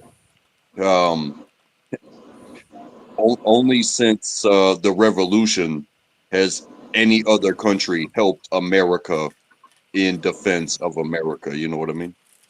Mm-hmm. Who do you think, in Untrackable, in the history, in our history, that we can kind of go, who do you think has been our best ally to America, that helped America define itself, fight for itself, help us learn to be better? Who do you think is our best ally? We just have consistent allies. I think we are the best allies, though. Let's see. Australia, they fought in every war with us. Canada. Canada didn't fight in every war with us. I don't know. We can't help it. It's like the country. We're like this, it's like, hey, aren't we cool? We're the cool kid. And when we jump into the fight, it immediately makes everybody puff up, and And I would answer that in a similar way by saying, like, hey, replace ally with friends, right? Who's your best friend? The moment you settle on a best friend, you alienate your other friends. I'm so happy to have people that call me friend. For me to say, hey, you're my best friend, just because I spend more time with you, I would hate to like alienate my other friends. I think when it comes down, see you when I see you, and I love you. How about that? I think when it comes down to the most influential allies, I don't think America would even exist without France. I think France was the country that we own the most to back in those revolutionary days, to where, when we were all, America was almost the United Kingdom, and it was that close to being British, But I think France really stepped in and helped America become a democracy and things like that. And France left a big footprint on America. I mean, I love France, but I just think they're a little incidental. But sure. I get what you're saying. But I don't know who didn't beat France in a war. I mean, like, everybody did. No doubt, no doubt. No, do you know what I think America's superpower was? Do you know what I think it was? They're okay, we could brush past, the Constitution, which is pretty fucking awesome. But in more modern times, our pop culture was our superpower. And they fucked it up. Who did? And they watered it down. What do you mean? Who fucked it up? We did? Yeah, we did. Yeah. Well, And or maybe outside powers, I don't know. But I mean, it's like, oh, you can't say this, you have to show that. But our pop culture was so, everybody watched it. Everybody liked it. And then suddenly, Michael Jackson, Madonna, Taylor Swift. All Those that. are our superpowers. Quentin Tarantino. I mean, come on. He's great. He's amazing. Martin Scorsese, blah blah. I could go on and on. And then they're like, okay, you can't show this because it might be offensive. And I'm talking about the woke thing. And once they did that, they took away one of our superpowers. We were cool. Not everybody's paying attention to the woke. There's still artists out there. Yeah. So do you think maybe, Helena, Do you think expression art is kind of going away? Like they're phasing out expressionism. Like we can't really, with all the woke stuff, we can't speak our minds anymore without being Yeah, lambasted you or can. being, put down. Well, you can, but then you're going to get a bunch of flack. Is what I'm trying to say. Back in the day, you could Okay, say whatever you wanted to say. I'm used to for flack. Yeah. example. Okay, so you have the movie Reservoir Dogs. Okay, Hmm. it's they're all men. You know, they happen to be white. You couldn't make that movie now Why because not? they'd say, Hmm. why not? It- Yeah. well, first off, you'd have to switch out people, and like, okay, this is too white, No, it's too like male, and don't get me wrong, I love female shit, like crazy, but I mean, they're policing our pop culture, and I that's think you really could bad. make Reservoir Dogs now. Like, there's nothing to stop anybody Well, I think, and from doing it. It might not be Jeff, a to kind of hit, but they could certainly make it.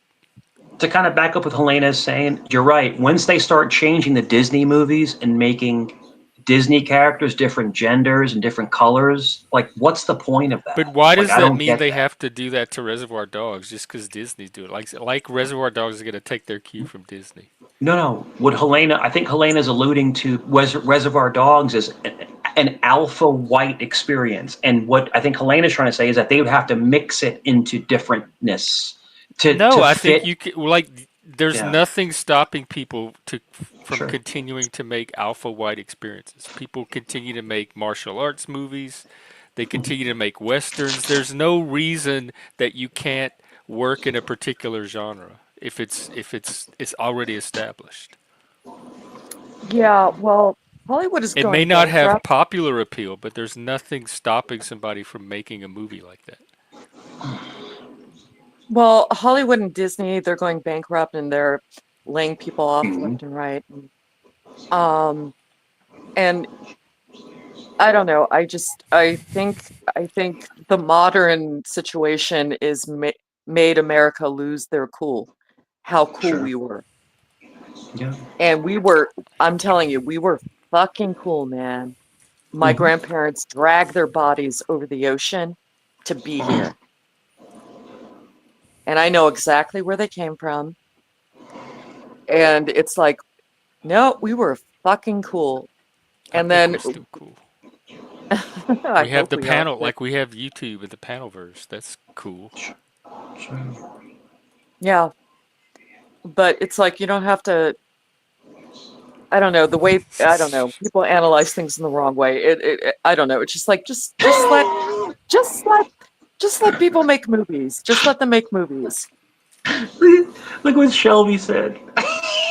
And Shelby, I'm not saying that people have to make art that just pleases me. They can make art that pleases other people, but I'm saying that they shouldn't stop making art that also pleases me That's awesome. just because other people don't like it. Back in my day, milk was a nickel. I love it. I love being old. I love it. There's something to I be don't even said there. feel old. There's something to be said there as well. The whole "could you make it today?" Go fuck yourself. It was made when it was made. Hey, listen, it was made when it was made, and it was made the way it was made, and it was made by a genius. It doesn't matter if it's the Mona Lisa. It doesn't matter if it's Reservoir Dogs. It doesn't matter if it's Forrest Gump. Anything that you saw that touched you, don't try to remake it, because the remakes are sad money grabs. They just try to Yeah, use new technology to tell the same story over again, and it will never hit you the same way as when you found what you found for the first time.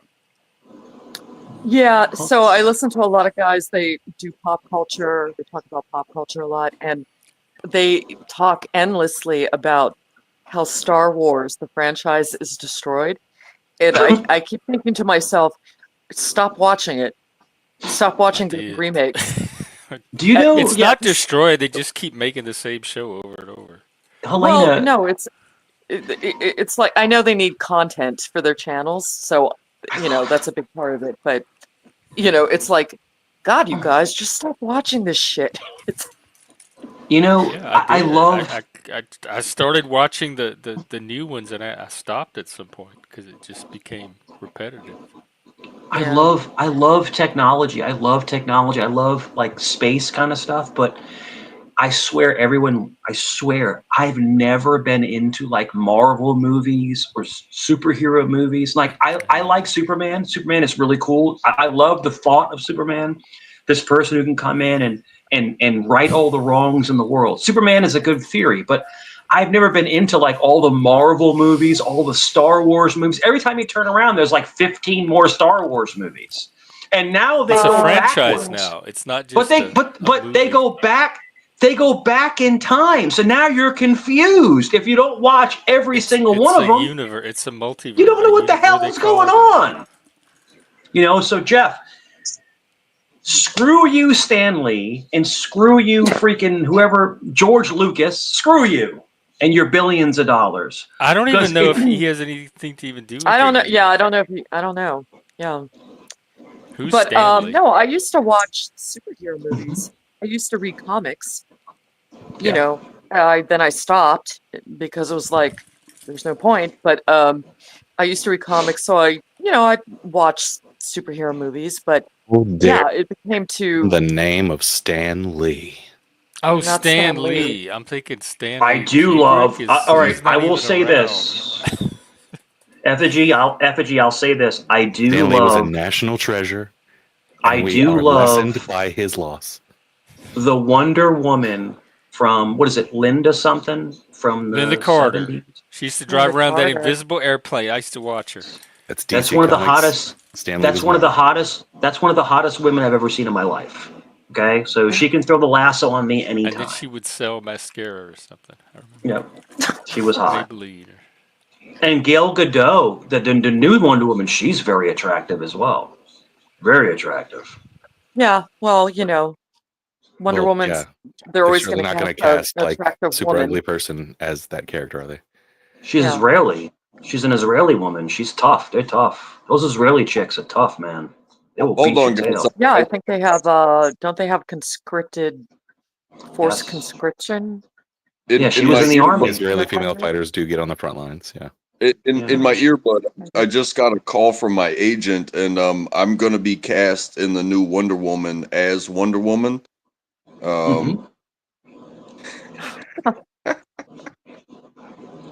Well, I mean, is it because you're freshly shaven now? So now you look more. You have more feminine features since you don't have the beard. So that's how you're getting cast, I believe. Yeah. Oh yeah, Much. they were like, we can please everybody because he's a dude, but he looks like a bitch, and so. Oh, hey, listen. I didn't say it, So attractive. I didn't when say these it. kind of when we're talking about like popular culture and these kind of complaints come out, to me the complaint says more about what you're talking about than the actual action you're talking about, because the action is easily explained. The action is all about money. These corporations simply want to hit demographics like check marks so that they can get a movie that makes $1 billion. Your complaints, however, are the unmasking of your own feelings a little bit there, guys. So, like, it's a little situation of the lady doth complain too much, methinks. Yeah, I know, but yeah, they're checking the boxes, but they're not making the money. Are you talking about us? What are you saying? It's a No. matter of a formula. Every movie studio is chasing what they call the $1 billion formula. Everybody wants at least $1 billion in revenue, and they figure that there's only a few ways to actually get this. They don't think that you can actually have unit demographic movies make that amount of money. So when you have big blockbuster movies, the blockbuster movies now have to check out all these demographic boxes so that you can get each one of these small audiences to become a large audience and push you over that top. It's really all about looking at people as numbers rather than as pushing agendas as hard as you guys are saying they are. No, I think But they they're are still pushing making like agendas. I independent think they are. films or cinema as art. Yeah, they're all horror. I would say the best movies I've seen in the last 5, 6 years, they're all horror. They're all horror. Mm-hmm. Oh. Okay, so you have to actually call them art house films at this point. Did you guys see Heredity? Did you see? I'll agree with you there. Okay. The last horror movies have been pretty great Yeah. for the last few Yeah. years. For some reason, that genre it's standing, straight. And It's because it's not Midsummer. scrutinized as much, right? You can just get away with more, and no one's going to take the time out to be like, this horror movie did this thing that was shocking, and everyone's like, well, yeah, it's a horror movie. What do They're you- allowed. What do you think? What do you think is the best horror movie ever made? The best horror movie ever made?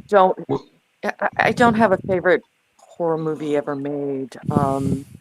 I don't do lists. I don't do that. But there are lots. I mean, I don't know. The Exorcist That's a comedy. it'll fuck you up. Okay, so then you have like, Made my sides hurt. Stepford Wives. You have there are lots of them. I couldn't even name them all. But there's a good one that comes to mind for Such me. a subjective question, though, but yeah, all I could tell you is my favorites. Or what kind of genre? Because even horror is such a broad genre, I'd have to specify it down. Which one, Untrackable? I don't know. I mean, like Alien. Is that a horror movie? I know it's science fiction. Or but sci-fi. Is it also a horror movie? More sci-fi. I think it is. Wait, hang on. I want to hear. Go ahead, Untrackable. Yeah, again, it's like what genre does it fall in, but how do you feel about it? A movie that really it fucked my mind up. It was called The Gift, and it had Jason Bateman, I think his name is. Oh my God! You mean the one with Joel Edgerton? Yes. Oh yeah, I saw that. Never heard of it. No. And so, like, apparently he was a bit of a bully to this kid, and then he starts.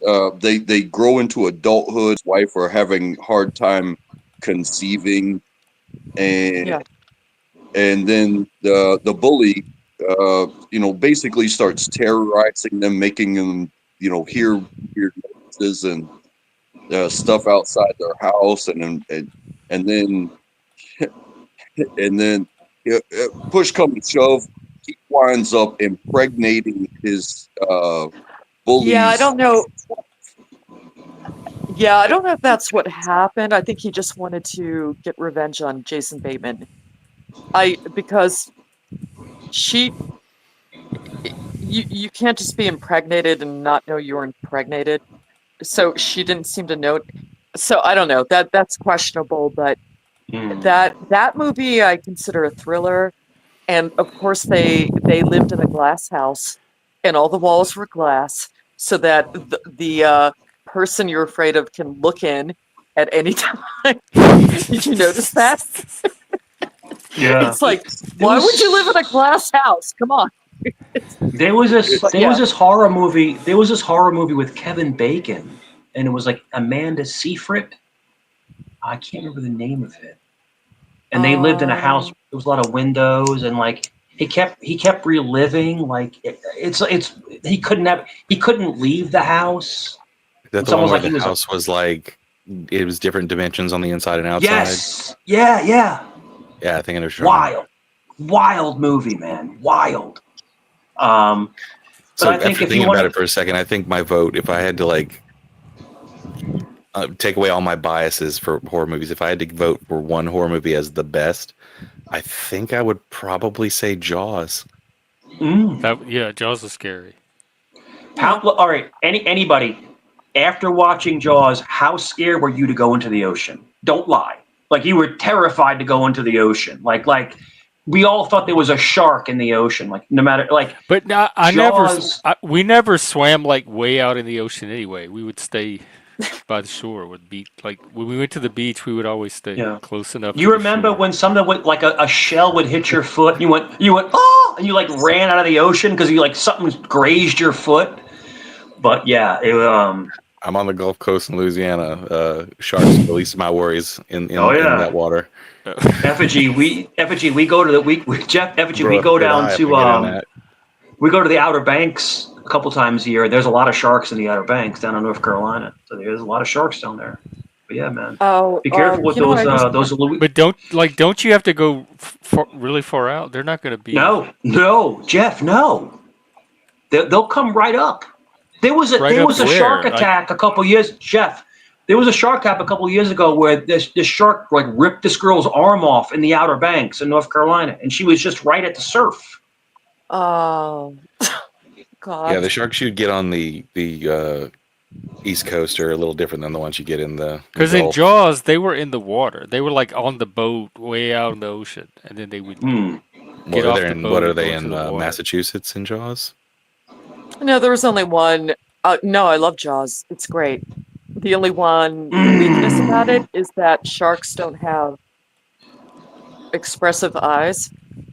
And so, yeah, so it was like, this at sometimes you could tell it was like mechanical. And that's the only thing. Yeah. But I like that movie. But sharks. Oh, sharks are very zombie-like. They are. You're right. They're almost like they're primitive. They're primitive animals. And the one thing is that people always make fun of dolphins. Some people don't. We love dolphins. We have a lot of dolphins. We have dolphins in Virginia Beach. But the dolphins, strange people. Dolphins. Well, people hate. People talk about dolphins like R-worded women. I don't know. This is a weird thing. Like dolphins are like predators, but dolphins in a lot of areas that have sharks, dolphins keep sharks away. A dolphin will attack a shark. I'm sure you gentlemen know that. And yeah, a dolphin will defend you against a shark. Yeah, they've documented cases of packs of dolphins attacking sharks by ramming them in the gills repeatedly. That's it. Yeah, it's crazy how different animals in the ocean have different ways of dealing with sharks. Like a killer whale will grab a shark from its back and then flip it upside down so that it goes into shock. It's crazy. Then it eats its liver. Yeah, and they look like they're smiling. They look like they're smiling.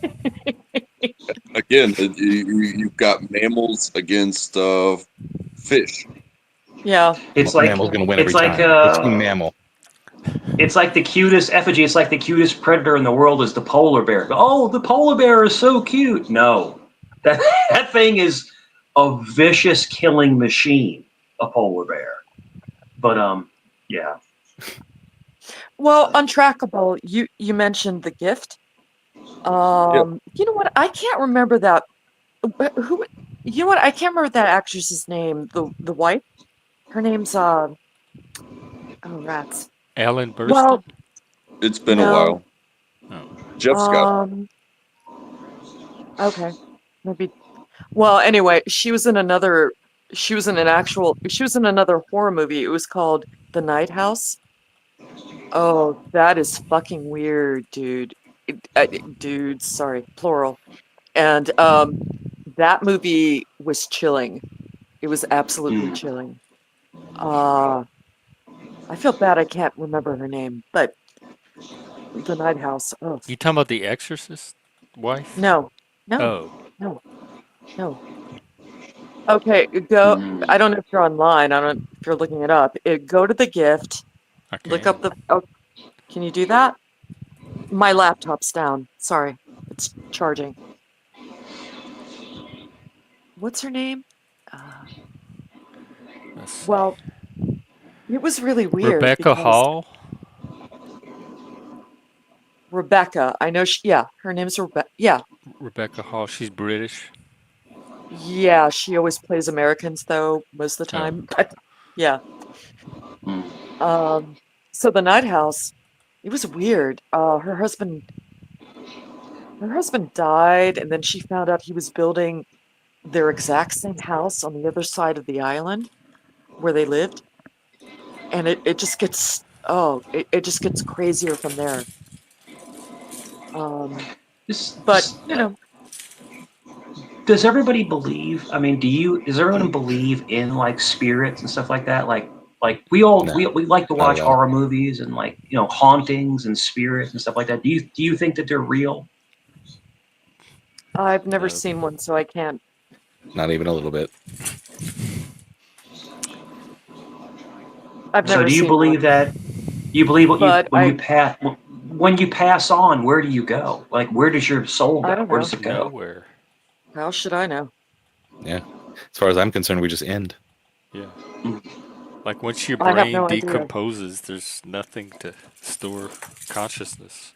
I think what's my thought on it is when you die, Like the you're light king of the pivots, the, conversational pivots. the the light switch is off, and Yeah. what happens to your body could could be considered a transition. So if you are cremated, you go into the air. Um, if you are buried um, raw, and then what grows above you will grow off of you know, Oh, your I mean, being. it's not far from the truth, right? Because your atoms do disperse. So But but well, if you're locked in a box and put in the ground, um, well, hmm. you just right in a box, and and there will be no tree that has your fruit. You know what I mean? Sure.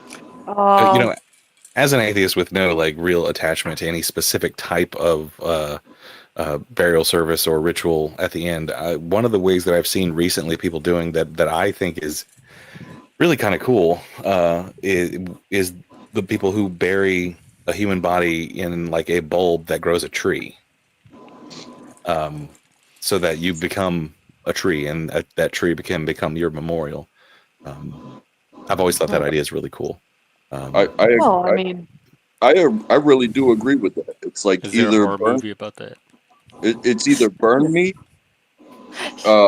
bury me raw, or just drop me in the ocean so that way the fish can eat. You know what I mean? well, you know what? The best type of burial, if you want to call it that, it's a Viking funeral.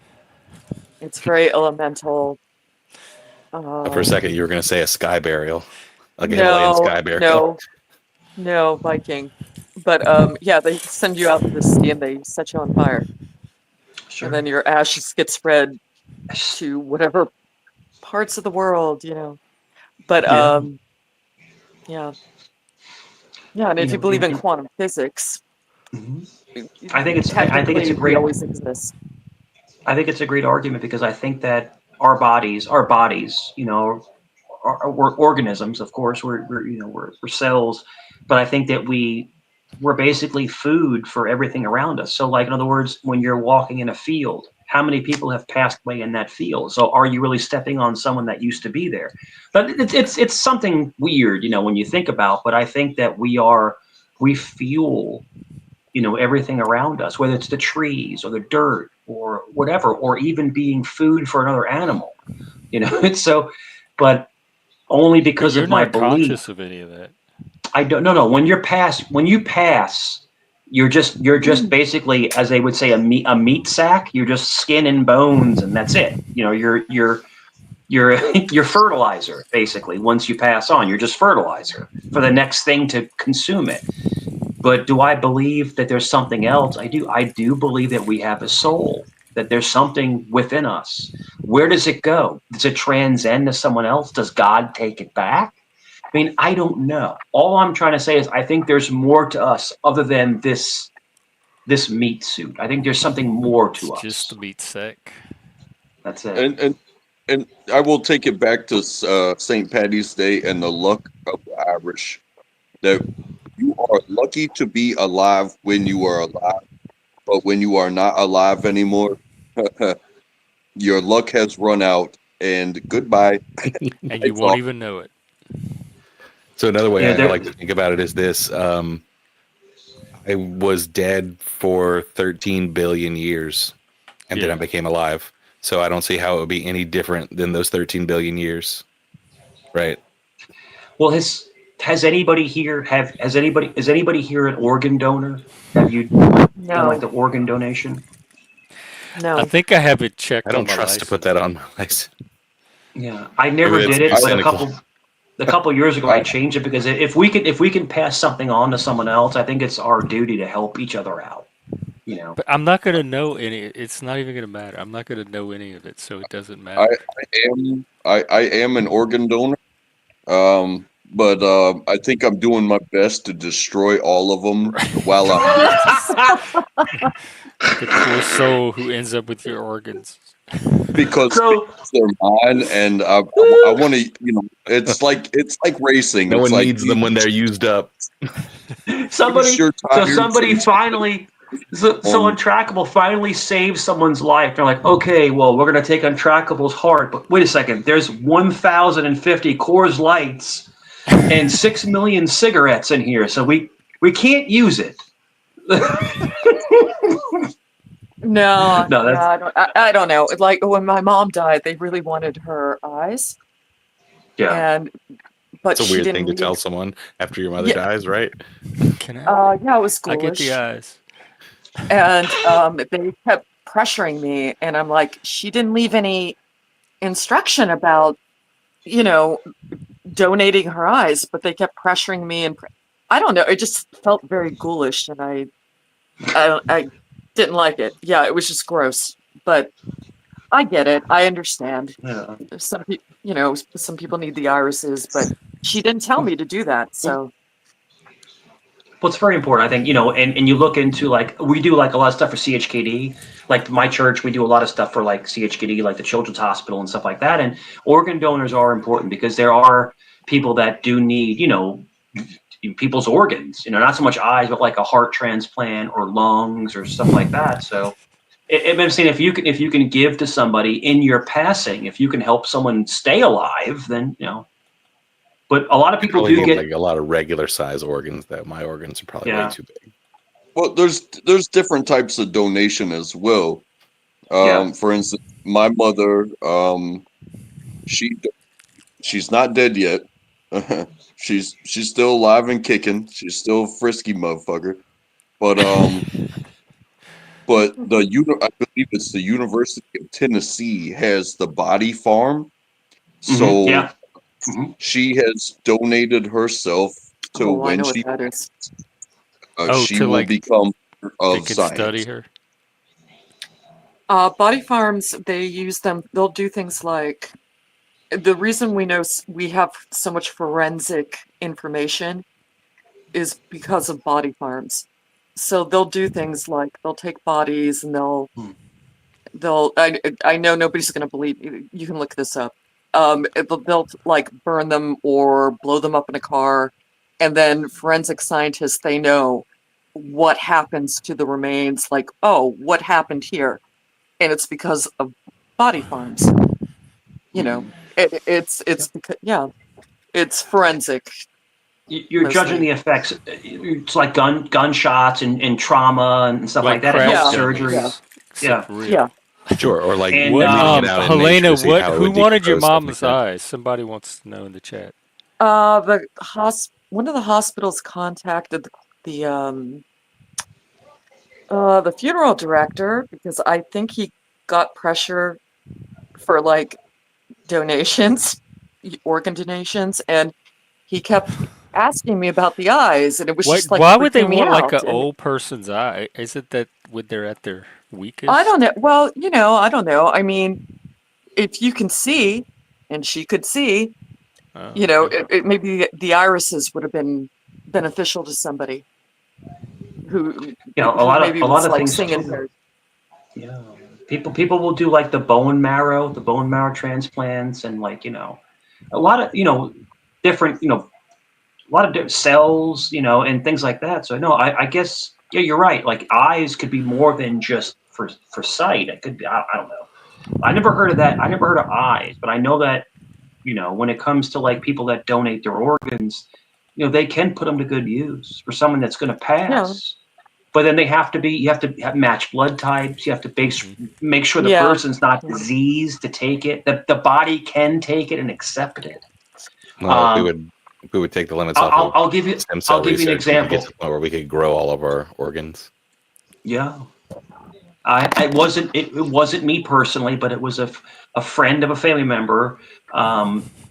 They ended up getting a heart transplant, and their body. In other words, they went through all this stuff. They finally got the heart, and they ended up putting it in, and it failed. The body rejected the heart. So it's not always a done deal. That's all. Well, It was what a sad. somber note to end on. I have to wrap up. I gotta Yeah. go get some sleep. Well, I'm sorry to bum you out, Jeff. We were just talking about medical No, stuff. it Yeah, didn't sorry bum about me that. out. I've Yeah, I'm gonna go get some humor therapy, and it was nice talking to all of you. You didn't get any of that here?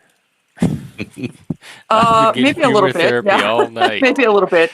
Sorry. Yeah, just, See, it's appropriate. We're talking about death. So, I can't No, think no, of a better we're ending than a in sudden one. actuality, Jeff, you're talking about life because you're talking about people giving life to other people, which is that's a good topic. I'm It's a gonna good go give topic. myself some life so I can make it to work tomorrow. Jeff's gonna make Talk himself a now. Take care. Jeff's gonna make a frozen pizza and binge watch stuff No, I'm on. going straight to bed. Not eating frozen pizza. He's gonna Wow. binge watch Survivor with a Celeste pizza. Don't lie, Jeff. Mama Celeste. No, I'm a working boy now. Have to be responsible. That's it. Well, Okay. I will All right. drop. Good night, you guys. Good night. Thank you, Helena. It's great to see you. It was, Yeah, you Helena. too. Thank you very much. Thank you. Good to hang out. This is a fun little St. Patrick's. Yeah. Well, All right. Intractable, it's good to see you, my friend. And Jeff, thank you for having me up. Yeah, we'll talk about fun things next time. Sorry, we got a Yeah, little about sideways, whatever but you want. It's not the yeah, topic. I was gonna have to end anyway, so y'all can talk yeah. about this stuff. I've been through it. Jeff, you're just tired. You need to get a little rest, and you'll be good to go. You'll be That's all right. refreshed tomorrow. You'll be refreshed. But gentlemen, take care. Good to see you guys, and have a good night. Take care, Mike. Thank you. Happy St. Patrick's. Yeah, and I guess my parting thoughts are thank you for having me as always. Happy St. Patrick's Day, and enjoy the rest of your week. And that's what I got. You too, and the rest of your life. Thanks for bringing the St. Patrick's spirit too. Yep, happy St. Pat's. Although, God, I hate when it does that. Jax. Yeah, anyway, I set myself a bedtime, and if I don't keep it every night, I'm gonna get thrown off on my sleep schedule, so. Sorry about that, but I don't know when the next stream's gonna be. It might be tomorrow. It might be Wednesday. It might be Thursday. I'll play by ear. I'll try to do one tomorrow afternoon. So, thanks for hanging out. Happy St. Patrick's. Good night, everybody, and I'll see you at the next one. Exactly. Yes. Go pinch somebody, or go get pinched. For me, horror movies are either comedies because they're really stupid and I can't help but laugh, or they're really, really, really scary and they creep me out and I almost can't watch them. It's rare that I find one that's neutral or in the middle. All right, take care, everybody. I'll see you next time.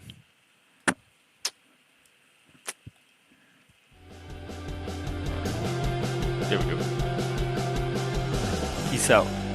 Happy St. Patrick's. Good night.